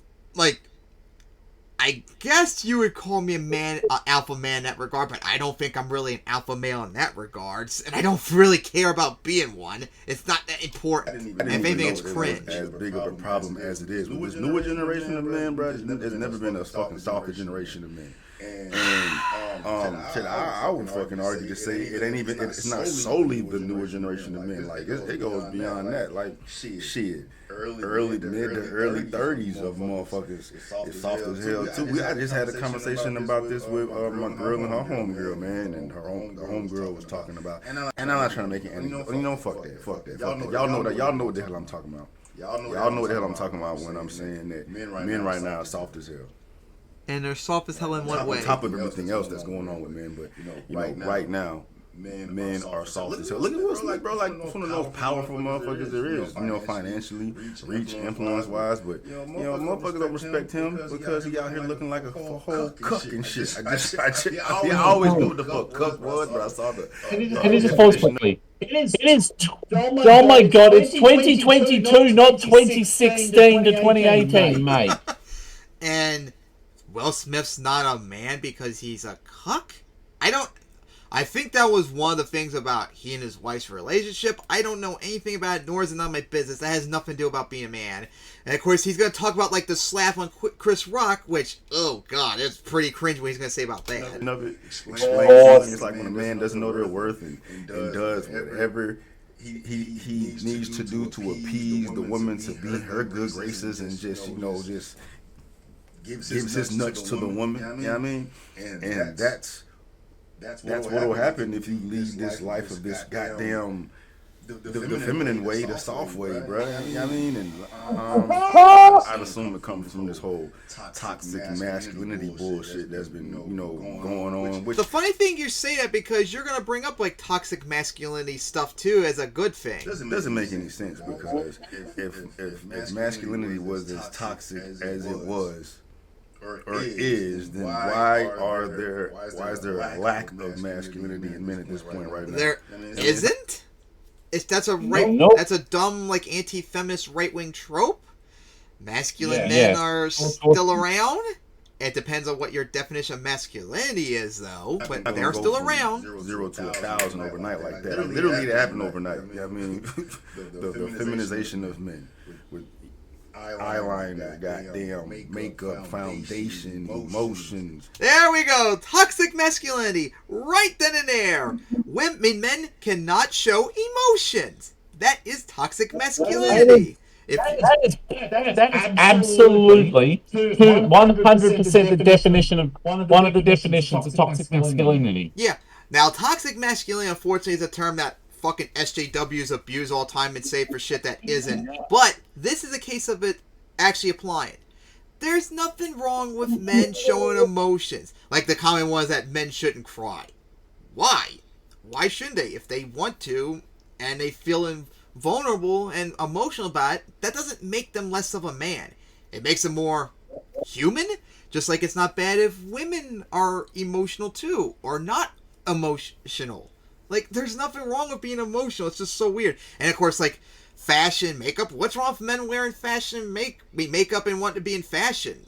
Like, you do know, like, fashion's a men thing, too, not just women.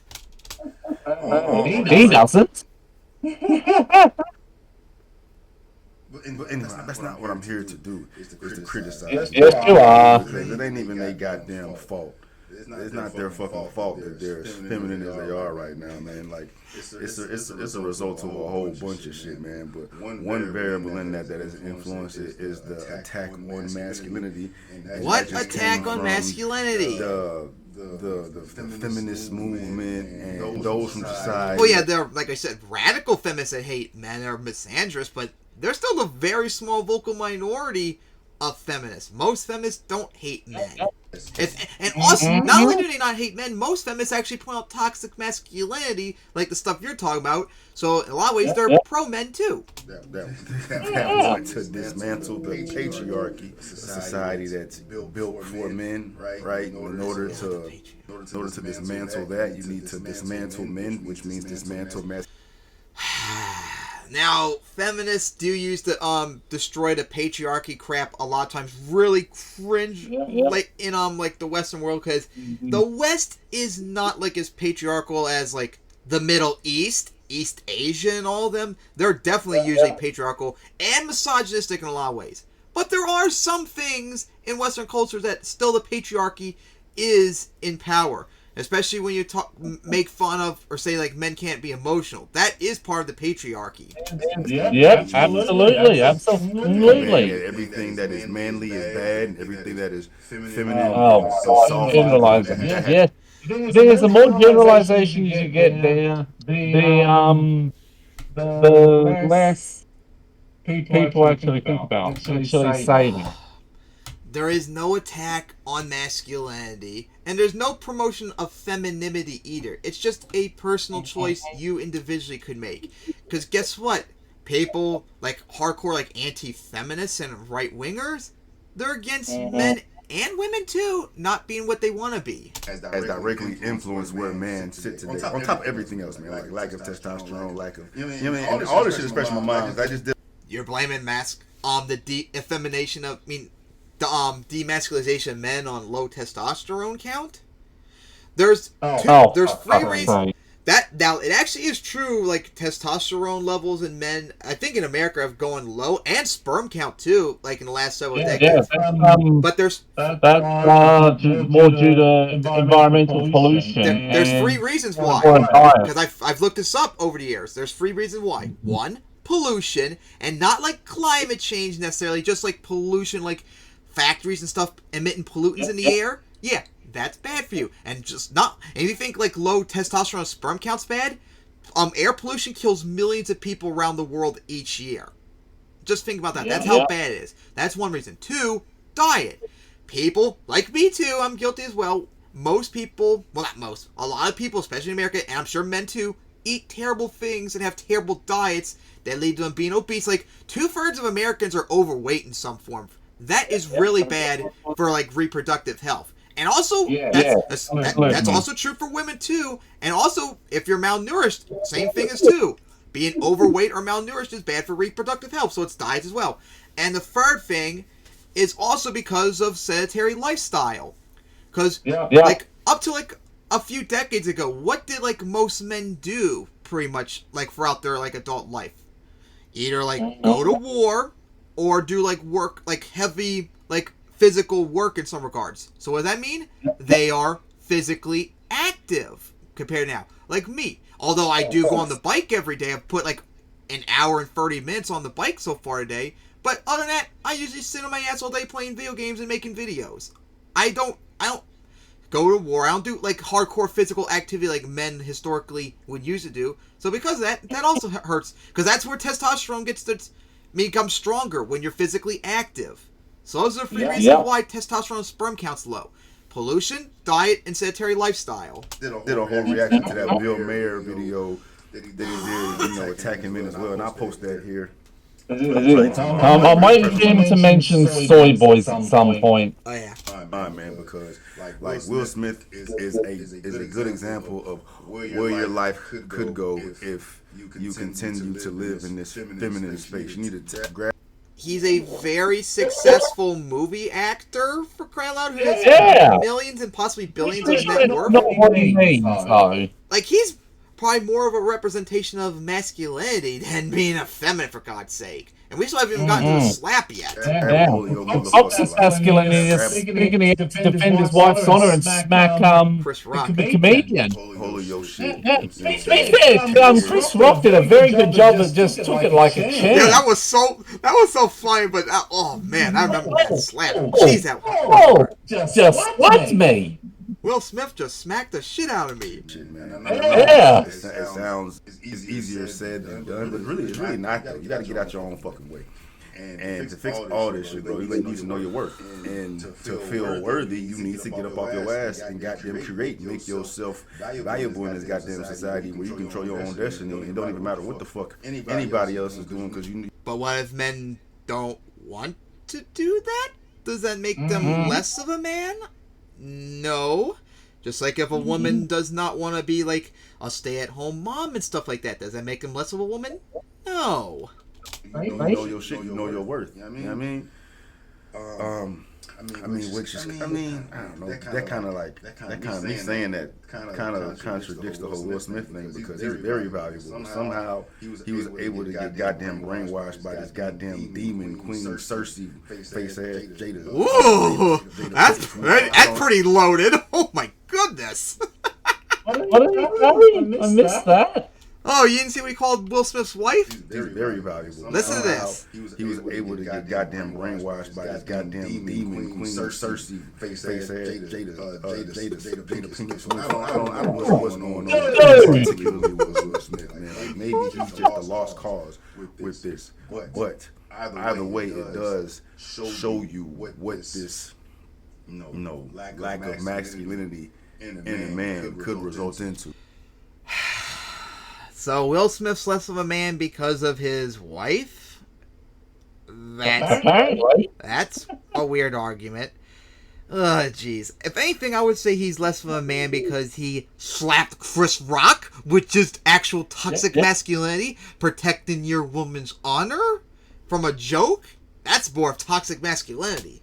Yeah, I mean, and for the women as well. I would bet that the majority of women out here, you know what I mean, regardless what age group, would prefer a masculine man, right? Even like. Well, first off, what's the definition of masculine men? And what about women who don't like that? Like me, for example. I'm hetero. I don't like femininity whatsoever. I don't like makeup. I don't like dress and stuff like that. I don't like anything about femininity. The perfect woman in my regard would be a fucking tomboy that plays video games and likes monster trucks and Pokemon stuff like me. That's the exact opposite of femininity. There's wants and desires about. I want a man to be vulnerable. I want a man to cry. I want a man to all. Like y'all, a lot of that shit comes from brainwashing on social media.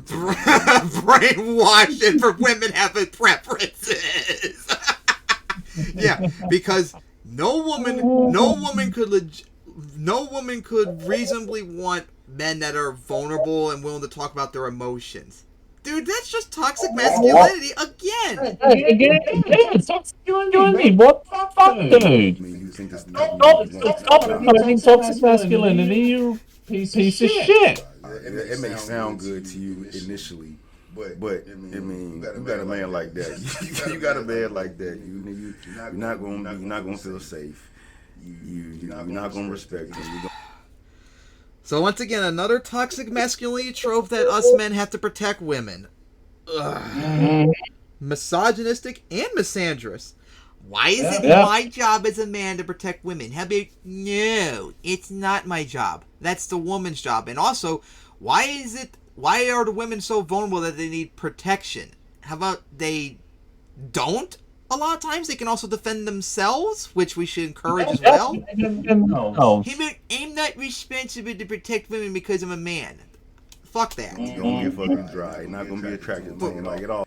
You're not gonna respect him. You're gonna get fucking dry. You're not gonna be attracted to him like it all sounds. You're gonna be fucking dry to them. You're not gonna be attracted to them. I can't remember what the art thing is. There are women who are into men that are emotional. With him being your bestie and shit, but your man's responsibility to you is not to be your bestie, it's to be your damn man.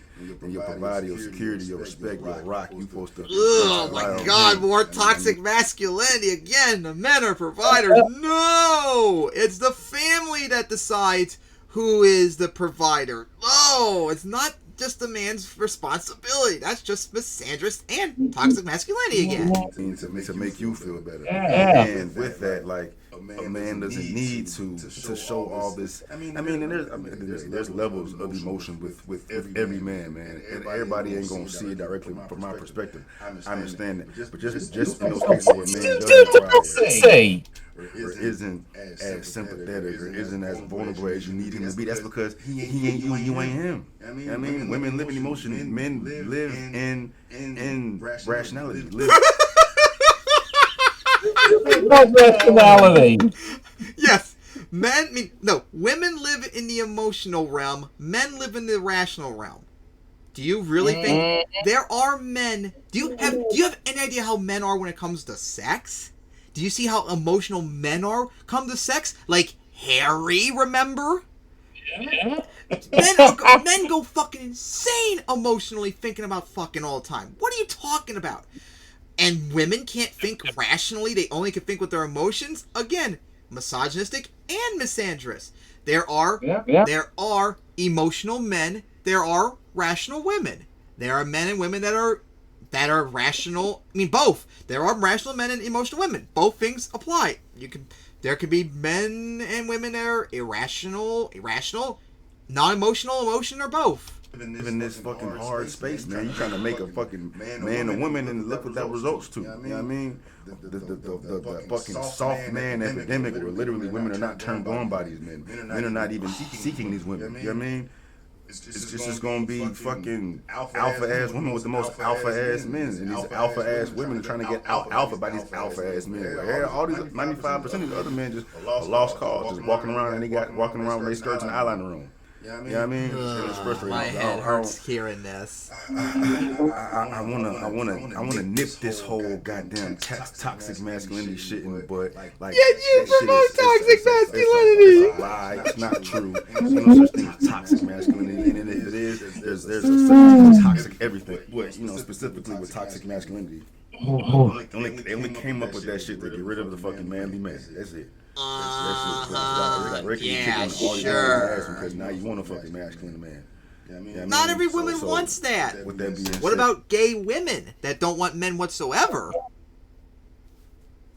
Man, don't ever fucking think about or second guess or question whether or not you are being too masculine or let these. How about I'll be whoever I am and women can be whoever they want to be? How about exactly? Agree. How you are naturally supposed to be. I'm talking about the majority. I'm naturally supposed to be masculine.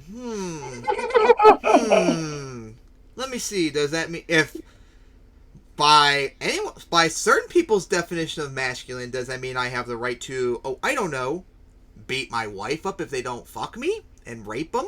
Because, hey, that is historically what masculinity would be. Spousal rape. And a lot of countries, even America until like a few decades ago, that was allowed. Is that okay? Is that what masculinity is? I'm not talking to y'all, but those who are living in this space that are questioning things or having a hard time with this, bro. You know what I mean? Fuck that. Toxic masculinity it's not real. It is real. You're promoting it. There's men that are assholes. You know what I mean? But toxic masculinity is not a thing. Not a thing. I mean, there's good and bad with everything, right? Yeah, there's good and bad with everything, and you're promoting the bad parts of masculinity. That's why it's called toxic. It's about balance, right? Mm-hmm. Yeah, it is about balance. Let men and women decide what they want to be. Yeah, I just want to say, like, take this as a fucking learning experience, man. The only thing I'm getting from this is a giant headache. You know what I'm saying? A giant what? A headache. Society, modern from both laughing and the cringe. I mean, we need to break that. We nip that shit in the butt. Real. Know your worth.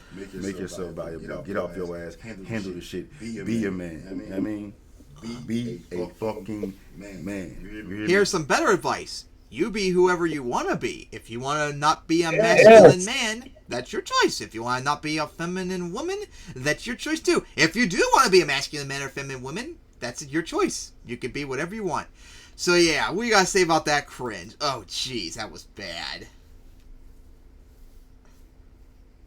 Yeah, definitely. And like I said, he actually debated Hunter Avalon after he roast him in his video, and I didn't get to watch the whole thing yet, so it would be interesting to watch that maybe later. Oh, jeez, that was just sad. Alright, so now, hey, we went from misogyny, misandry, now we can see some racism. So, Wimbledon. Are we going to be able to cover? Are we going to be covering it? I think we might actually be covering every major negativist in the book here. So Wimbledon, I'm guessing some big tennis tournament stuff. They've decided to ban Russian players. Guys, I know we all agree Russia's wrong to invade Ukraine, and they're doing horrible war crimes and all that. All that is true. But that doesn't mean you go after ordinary Russians for it. That is just racism. No different than when Japan attacked Pearl Harbor when we interned them afterwards, or how we treated Muslims and other Middle Eastern and Arab people after 9/11. It's just racist. So let's watch Kyle's video on it, because this is just crazy. ATP and WTA tours and the international tennis. So Reuters here has a really interesting story. I genuinely can't believe this is happening in the year 2022, but they say report Wimbledon players to bar, Wimbledon to bar Russian players. They're banning Russian players. Like, all Russian players are just not allowed to be in Wimbledon now, which is one of the majors for tennis. Incredible. Russian tennis players will not be permitted to compete at Wimbledon, the prestigious third Grand Slam of the season, in response to Russia's invasion of Ukraine, Sportico reported Tuesday night. The All England Club would become the first tennis organization to refuse Russians outright. The ATP and WTA tours and the International Tennis Federation have allowed players from Russia and its ally Belarus to continue competing. But they are barred from displaying their national flags or playing their national anthems. I don't even agree with that. That's stupid. I don't even agree with that. It doesn't have to represent the worst thing that your country did. You know, like if when George W. Bush invaded Iraq, at every international sporting event, you're not allowed to play the national anthem or show the U.S. flag. With like 20 years, you wouldn't have a world event. You'd have like five countries, and you'd be doing like maybe a top 16 tournament. And you'd have someone winning 38,924th in the world. Oh God, I'm not allowed to say that word. I'm sorry. I retract that, because now that's a bad word. That's stupid, is what it is. It's dumb. But like when it's us, nobody even considers it, because we're like, well, we're the superpower, so if you don't like us, you can piss off. But when it's Russia, it's like they just crack down in a very bigoted, across-the-board, generalized, broad-sweeping way. In addition, Russia and Belarus have been banned for team competitions such as the Davis Cup and the Billie Jean King Cup. The decision would prevent world number 2 Daniel Medvedev and world number 8 Andrei Rublev, who I think just won yesterday against Djokovic, by the way, in Serbia, from competing in the Wimbledon men's draw. Rublev made headlines last month when he wrote "No war, please" on a television camera lens. Yeah, I remember that. So he actually is against the war, yet you're gonna ban him? Yep. Like, what the fuck, you idiot? This is just racism. After winning a match in Dubai. This guy's not even for the war. He's not even for the war. Which is very risky. If he went back to Russia, he could be killed for all we know, for crying out loud. Yep. He's being banned simply because he's Russian. I mean, what do you call that other than bigotry and xenophobia? That's exactly what that is. They're being bigoted and xenophobic towards Rublev and Medvedev. Or we can be blunt and honest, and they're just being racist. On the women's side, Anastasia Pavlyuchenkova, ranked number 15, and Daria Kasatkina, number 26, and Veronika Kudermetova, number 29, would be among those affected by the ruling. The Sportico reports that it wasn't clear whether players from Belarus, which has shown political support for Russian President Vladimir Putin, also would be banned. Two highly ranked female players, Arina Sabalenka and Victoria Azarenka, that's number 4 and number 18, hail from Belarus. Multiple outlets previously reported that British government officials were in talks with the Lawn Tennis Association and considering implementing a ban on Russian athletes at Wimbledon. Quote, "We are in very close dialogue with All England Club, the government, with the tour's LTA chief executive Steve Lloyd said this month. We are very conscious of public sentiment in this area. We are trying to navigate what that needs to look like in the summer events in Britain this year. British Sports Minister Nigel Huddleston said in March that absolutely nobody flying the flag for Russia should be allowed or enabled in Great Britain, floating the idea that Russian athletes could be screened regarding their allegiance to Putin. Let's be The West racist. has responded to Russia's invasion in other individual sports already. Russian and Belarusian runners are not allowed to enter the idea behind it, because if Putin might try to take credit for it, but it still doesn't justify a ban. Boston Marathon, which took place. At least let Medvedev play, because he's the one who condemned. Earlier this week, Russian Paralympians were removed from the Winter Olympics shortly after the invasion began. That's dark, man. Wimbledon is scheduled to. I don't. Okay. See now, when you look back at like Japanese internment in the U.S. and you think, well, how the fuck did people get crazy enough where they even considered that for a second? Never mind actually executed that. Racism. Now you know. Why? There's a hysteria. There's a mania sweeping the country, and they're fully embracing bigotry and xenophobia. The idea that Daniel Medvedev or Andrei Rublev or any of the female players are responsible for the actions of Vladimir Putin, when a number of them have said, look, I don't support this. Rublev wrote "No war, please" on the camera. And even if they did support it, they have no control over it, so it shouldn't matter. They shouldn't be banned at all. It's just racism. Daniel Medvedev made a statement about how, look, I just want peace. I don't want this. And they're still being cracked down on, simply because they're born in the same country as Vladimir Putin. Should U.S. players not be allowed to compete in international sporting events because we have war criminal after war criminal for our president?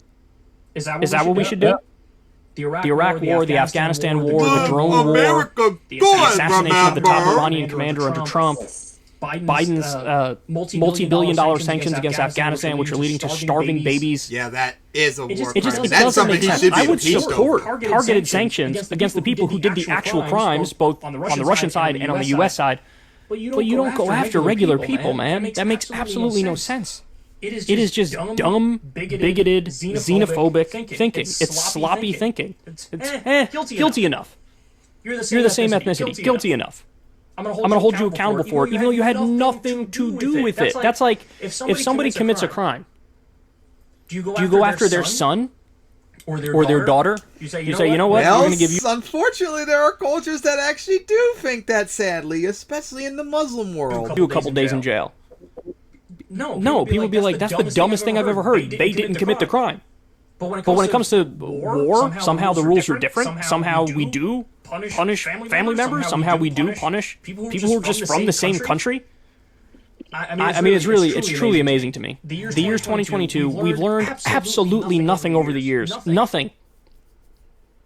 I mean, thankfully we're not like rounding up Russians and putting them in camps in the U.S. But like, Jesus Christ, you're going to stop people from doing what they do, and making a living, and competing in their sport simply because they're Russian. They better fucking just reverse. like with Japan, Russia's been historically hated by America for like 100 years now, so the animus has been there. And I don't think they're going to reverse it. But okay, if you're not going to reverse it, just call it what it is. Wimbledon is run by raging bigots. Racist, Kyle! Racist! This is the definition of bigotry and xenophobia. So they should be honest about what they are. Because this isn't, they said, we're conscious of public sentiment on this. Well, number one, I don't think if you poll the public, they would say ban Russian players. That's point number one. Point number two, even if they did say that, that would be very. I don't sad agree. if There's a reason why we have rights. Like, yes, I'm in favor of direct democracy on a plethora of issues. But I'm also in favor of people having constitutional rights and human rights. And one of those things is there shouldn't be collective punishment simply because you're the same ethnicity or from the same country as somebody else. So even if you democratically decided in Mississippi in 1972, hey, we want to go back to segregation, and the polls show we want to go back to it, I'd say, I don't care that you want to go back to segregation. This is not a small d democratic issue. This is an issue of rights and civil liberties. So anyway, there you have it. Terrible, and I feel horrible for the players, and Wimbledon should be ashamed of themselves. Hey y'all, do me a favor and... So what you guys see about Wimbledon's racism? No fucking surprise. The Wimbledon's being propagated as a hate speech, death, and discrimination. It's just and not only is it wrong, this also gives ammo to Putin at, see how anti-Russian the West is? That they get more than that. You also help Putin in that regard. You need to show them that actually we differentiate you from other Russians. Other Russians are good. You're not. Oh my god. So now, time to get into some really funny shit now.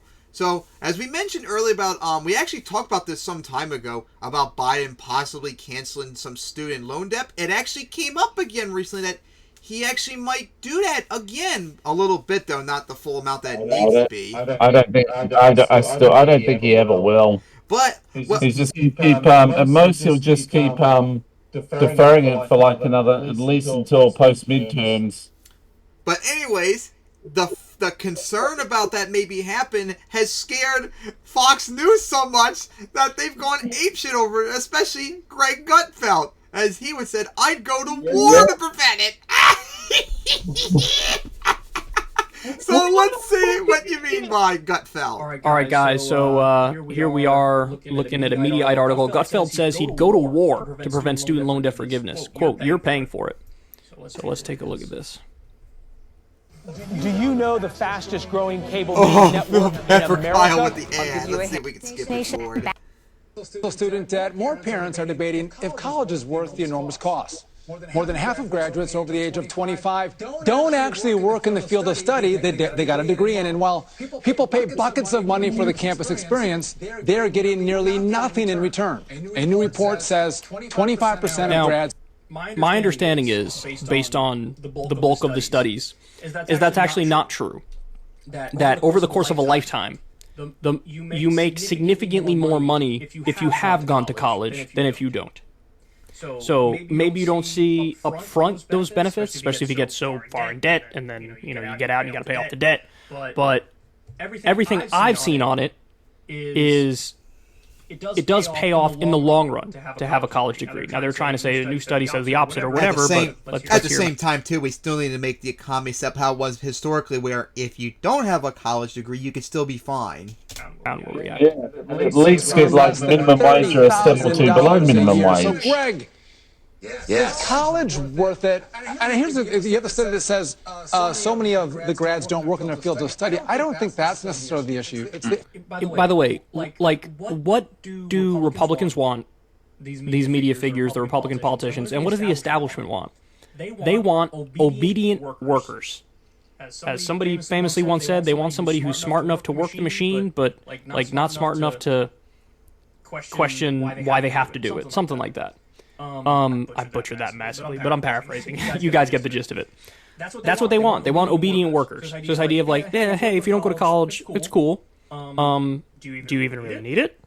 Well, in some instances, no, but in many instances, yes. And they really, ultimately, they just want people to be obedient workers. So, they think the whole idea of like learning about, if you go to college and you got a degree in like communications or sociology or any of a number of different fields, they think like, or philosophy, they think like you're just wasting time. They don't think education at all is inherently virtuous on its own, like expanding your mind and we know why, because if you think and get educated, you're less likely to be a conservative dipshit like on Fox News. Learning the nuances and the ins and the outs of various theories and the way the world works. They think education for the sake of education is not virtuous. It needs to be a means to an end. And the end is, you got to go make the money and go shut up and be a good obedient worker. So it's just a totally different philosophy of why we need education. There are those who say everything should be practical, like just teach me how to work the machines, teach me how to be the obedient worker, and make it so I can pay my bills. And there's others who say you need, to actually learn about the world and learn about, try to advance human knowledge. And ideally it's a mix of both of those things, but these guys solely fall on the side of like, just make people obedient workers. The fact that they're getting out with massive amounts of debt. Yeah, it doesn't matter if it's worth it, if it's required in life. I mean, college degree is not meant to give you any knowledge. It's a signal that gets you into the club. It's a six-figure cover charge to get you into the bar of life. It's a virtue signal, and it always has been a virtue signal. So, but now the virtue. In some ways, what he's saying is true. In some ways, that's true. But in other ways, like if you're a lawyer, or if you're a doctor, or if you're in a highly specialized field, no, there it's not true. They need to go to school to actually learn how to do it, you know? To signal of a BA, bachelor's degree is not enough. So then it's like, well, this person has a master's. Well, this person has a PhD. You're now in an arms race of degrees, and the hangover is you pay it off later. It's the debt that you're accruing. It would be a shame if we could get people out of this track and say, look, trade schools, the military. There's ways to gain experience in life so you don't end up in 6-7 figures in debt. So I agree that we need to give people the option of trade schools. Because trade schools, it's just another version of advanced learning where it's just more specialized. You know, hey, I kind of want to do this thing. And it's like, okay, well, you can go and learn about doing just that thing. So that, I'm totally in favor of trade schools, but I would make that as part of a free college program. You get free college or you get free trade school. There's some European nations that do exactly that. They give people the option. You want to go to college or you want to go to trade school. And either way you go. It is also what historically America used to do as well. Oh, it's free. Hell, they would have. My mom would even say when she was in high school, they would even at her school they did have trade schools right then and there. Back when you were a teen, for crying out loud. Whatever you pick, it's free. I love that. Now, he sounds like he's saying he's kind of in favor of that, but obviously he doesn't by the headline, so let's see what he actually ends up saying. And by the way, nobody's paying for it. You're paying for it. That's something I would go to war for. Cancel debt? No. And everybody paid their debts would be on the military on my side. That's right. I'm with you already. Yes. These people. Look at him. Look at that evil laugh. Look at that face. Nobody else can get ahead. Yes. Oh man. I'd be willing to go to war for that. You know how much Greg Gutfeld is worth? Over $10 million. Yeah. And he wouldn't, a half a percentage point of an increase in taxes that goes to making college free, you wouldn't do it. It only costs, by the way, it only costs $60 billion a year. Just the increase in the military budget from year to year is oftentimes more than $60 billion a year. And nobody says, how are we going to pay for it? How are we going to afford it? We just do it. I'd go to war to prevent free college. You have to pay for it. And the idea that, like, well, other people paid for it, so, like, they're all going to be on my side. Not really. Because you can make that argument for anything. Like, well, I was an indentured servant, so I think that the younger generation should have to be an indentured servant, too. Don't get rid of indentured servitude. I'd be really mad. I would fight on the front lines on the war of don't get rid of indentured servitude. It's like, I had to go through a fucked up system that's totally broken, so you should have to too. That's bullshit. That's such a terrible argument. It's like, you know how NCAA athletes like don't get paid? Well, I don't know if they changed that recently. Maybe there was a case recently that changed it. Maybe there have been some changes of on it, but that because college players don't really get paid for it. But there have been some changes from what I've heard over the last few years. But I don't know enough about it. For the longest time, NCAA athletes didn't get paid. They would generate billions of dollars of revenue and not get paid. Which they should.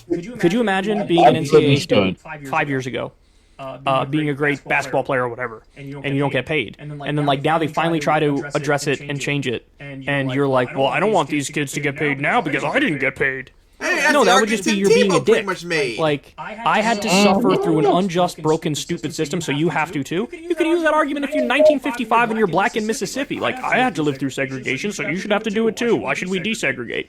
It's just such a stupid argument. Now, again, the thing that always gets me about this is they have this really hard line where it's like, no free college, pay for it yourself.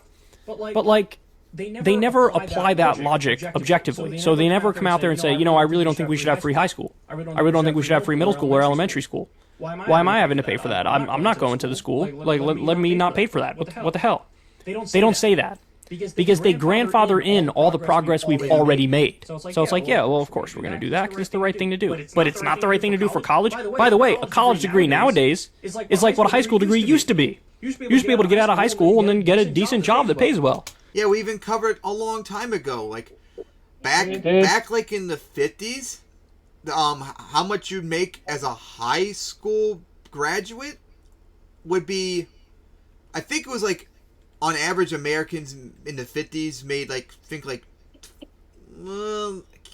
somewhere between like $10,000 to $20,000, but with inflation, that money would be equivalent to almost $100,000 today.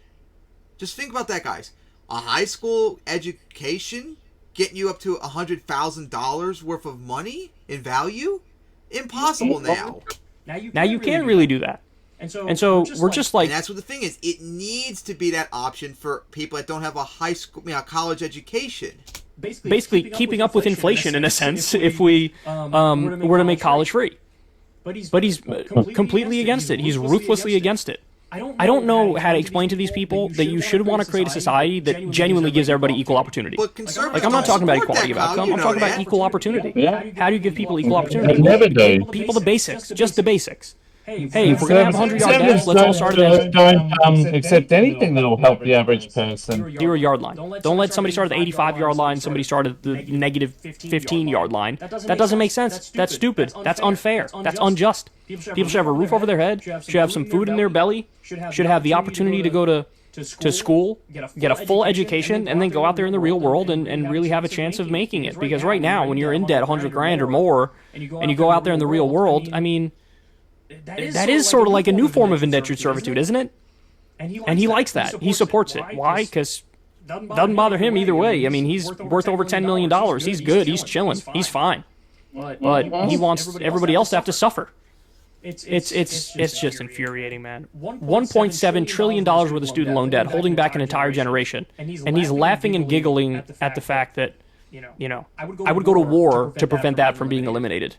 I would go to war to prevent free college. Imagine those are your priorities. Imagine that's how you think of the world. You care that little about your fellow countrymen that you're like, fuck them. Let them go bankrupt. Of course, they don't or give let, a shit. let them not be able to get ahead in the world. Mm-hmm. Let them struggle. I don't give a fuck. Jeez. These guys are massive pieces of shit. They really are. And by the way, again, the point I always make in regards to Fox News, never buy their fake populism. The idea that we're looking out for regular working Americans. This is what they think of regular working Americans. Yeah, because this is what they think of you. They don't want to raise your wages. They don't want to give you a union. They don't want to eliminate your student loan debt bills. This is what they think. And this also applies to Trump. They want to drown you in debt and misery and poverty as they pretend like they're fighting on your side. Don't buy the hype. Ever since... yeah. Hey... Gutfeld, how about you go over to Ukraine then if you want to go to war so badly to prevent student loan debts? Alright, so we gotta see about Gutfeld being an idiot. And hopefully Biden actually does some sort of canceled student debt, which, hey, maybe there's a chance that if they're legitimately that scared about it, maybe he will. Because Colin and Mike, too, have done videos on maybe we should check him again soon. We can just hope that he does. That's all we could say. And now, for the final topic, 2 hours later, is the, talking about Mike now. Homophobic hate crimes. Yep.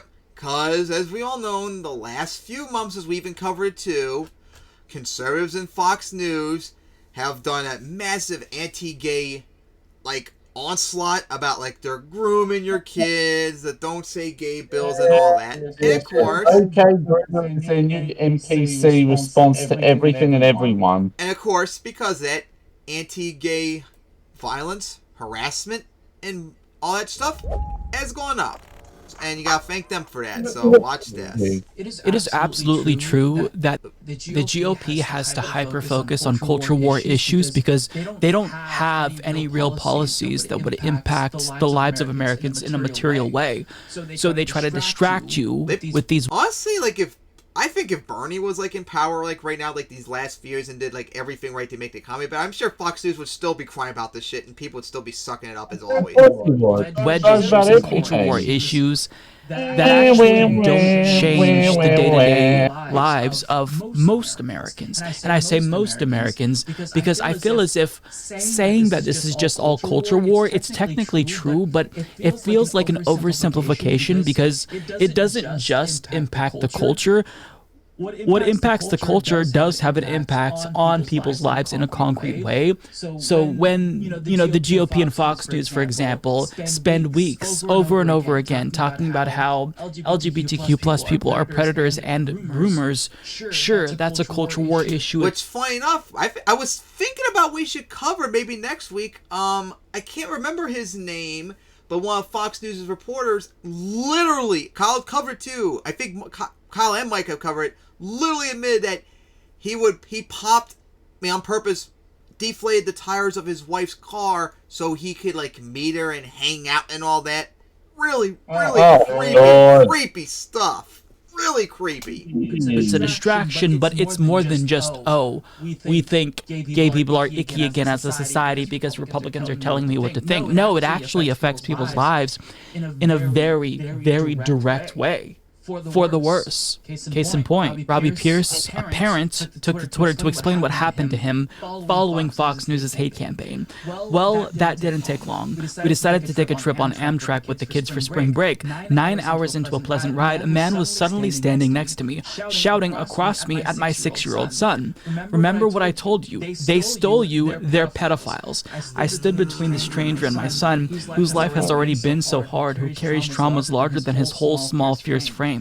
I was immovable. Get away from my family.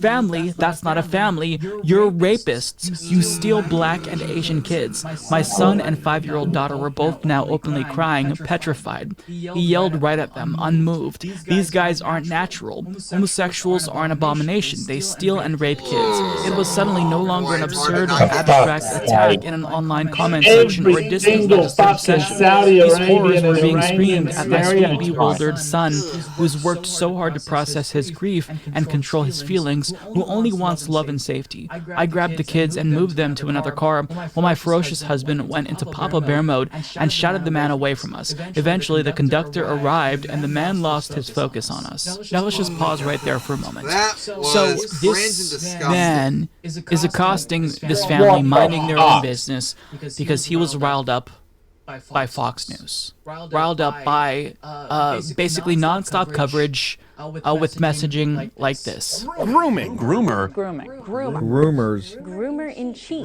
Grooming. Groomer. Grooming. Groomers. Grooming. This shit, people, please, the gay couples and shit get facing violence and stuff. Grooming. Groomer. Grooming. Groomers. All this shit. Leave some violence against LGBT. Groomers. Grooming. I said they're going on all the same time. They can't. They seem to go. They're going after everyone they don't like, pretty much at the same time. Well, that's always the case. Gays, blacks, women, liberals. Yeah. They're just going after everything, everyone they don't like. You guys listen to this shit. This shit leads to violence against the LGBT community, and it's disgusting and wrong. Grooming. Groomers. Grooming. Groomer. Groomers. Grooming. This is literally what they've been saying like the last 2 months. Grooming. Grooming.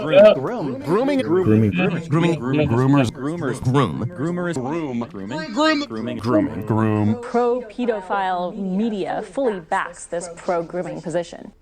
Yeah. So is this culture war stuff? Sure. But what happens in the culture has a real concrete impact on the lives of people. And Robbie Pierce acknowledged that.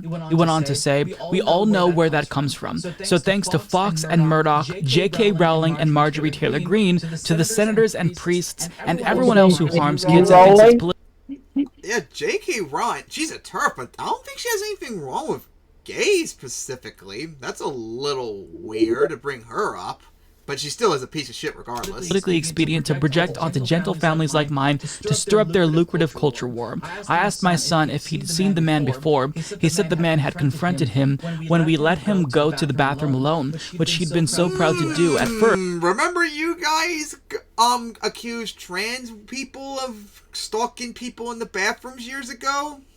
Why is it always you conservatives that end up doing it instead? But too afraid to do it again after. Yet, we're the groomers. I'm livid and ashamed that I didn't notice something was up. Yeah, so Robbie acknowledges that all of the hate that Fox News has been spewing, it's not just happening in a vacuum. It's not just Fox News is re-changing people to think in a homophobic way and getting them to accept the gay predator myth after, the LGBTQ plus community has fought tooth and nail to fight that stigma.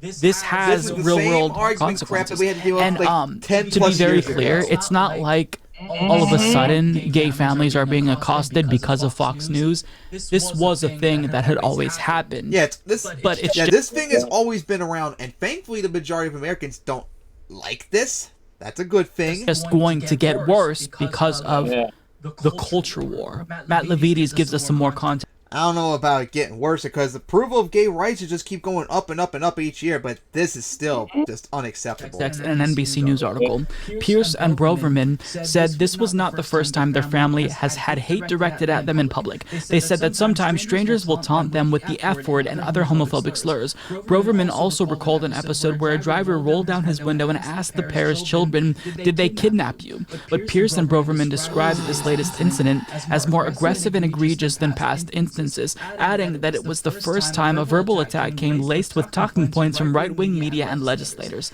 As soon as he started saying pedophiles and things like that, I thought he just seemed like he came preloaded with these statements, Pierce said. So I thought, oh, okay, we're dealing with someone who's consuming right-wing media. So this specifically is why people like myself push back so hard whenever we see this anti-LGBTQ plus rhetoric. Whenever we hear people talk about how trans women are predators, this is why we push back so hard, because that conversation has real-world implications. Yep. There's a reason why trans women are the targets of murder. There's a reason why gay people are harassed. Look at a couple of the really transphobic people, and I'm like, right, I do not want to go to your basement. How many dead transgender people are we going to find in that basement? Yep, shit like this leads to like the high suicide rates of trans and LGBT people over the years, for crying out loud. And of course they use them, see? They kill themselves. That's how bad the gay lifestyle is and the trans lifestyle. Fucking disgusting idiots. Families are harassed. It's because of the culture war. It's a culture for a lot of Americans, but for gay people, for trans people, this is real life. It's not just culture. This is real life. This affects people in a real concrete way. And if you have somebody in your life who's LGBTQ and you watch Fox News or you vote for these politicians who play into the culture war, you are doing demonstrable harm to somebody who you should be aligned with, who you should be fighting for. I mean, I can't tell you how many of my own friends and family members they claim to support me and my husband and be pro-LGBTQ+, but then the first chance they get, they vote Republican. Oh, thank you. Thank you for voting for a politician who not only riles people up to hate against me, but also support laws that take away my rights. That makes me a second-class citizen. Thank you so much for being an ally. What a great ally you are. It's simple. It's two things. Either they don't care about you, or they do hate you and just don't want to admit it, or like their economic concerns or like their hatred of Biden and Democrats override like their support of gay rights. Because there are a lot of people that they will vote, like there are a lot of people, like I said, voted for Trump because they hate Hillary that much that even if they didn't agree with Trump, they'll vote for him because fuck Hillary. Just like people voted for Biden more because fuck Trump. Like a lot of people will vote for things that even if they don't agree with them because some of those other things are more important to them. And of course, Mike implies it, but we gotta also recognize not every single conservative is against gay rights. There are conservatives that are for gay rights. Like even if we covered polls too, the majority of like young Republicans are for gay rights. So if they vote for him, it's more because they agree with him like on economics and other things. But yeah, it is true that you voting for Republicans is definitely making life worse for LGBT people, and it's just wrong. No. See, my thing is that if you don't support me unequivocally, if you don't reject these politicians and actively fight against this hateful rhetoric, then you're not an ally. And I don't want you in my life. Like, it shouldn't be the case that in 2022, trans women have to walk around wondering if they're going to be assaulted by some transphobe. It shouldn't be the case that if you're a gay couple, and you forget and you're a little bit like too intimate. If you place your hand on your husband's shoulder while you're at the grocery store, you shouldn't have to be worried. Oh my God, did somebody see? Am I going to get a baseball bat to the head? I mean, I've been with my husband now. Trans example, if the what is he worrying about? When, oh my God, when is someone going to murder me? Yep. For almost 12 years, and we've never held hands in public because I don't know if it's a safe environment. Sure, you know, if you live in a more liberal area, that's all peachy keen. But there's always just one person that might say something or might do something. So it's best to not rile anyone up, not draw attention to yourself. And if they get violent, you defend yourselves and call the cops. I mean, you're in Oregon. You're in a very progressive state. You shouldn't really be that concerned about holding hands with your partner in public. Like, too bad if people get triggered by it. Tell them to go get fucked. But with families like this, if you have kids and you're a gay couple, it's kind of obvious, right? You can't really hide it that much. But the point is that we shouldn't have to hide it. And all of these so-called culture war issues are going to force gay people back into the closet. These politicians might not actually... I don't think they're going to be able to force it because America is like too overwhelmingly pro-gay rights, and that is not changing anytime soon. These guys that promote this crap, they're the ones that are going to be losing in the long term, especially when they all just die out eventually, which they are. Think that gay people are predators or groomers, but the audiences that they're speaking to, the constituents that they're playing to and pandering to, they actually do believe this bullshit. And these remember, we cover, well, not us, but Kyle and Mike and others have covered over the years. Like, Fox News' demographic are very old. Like, I think their average like TV viewers like in the 70s now.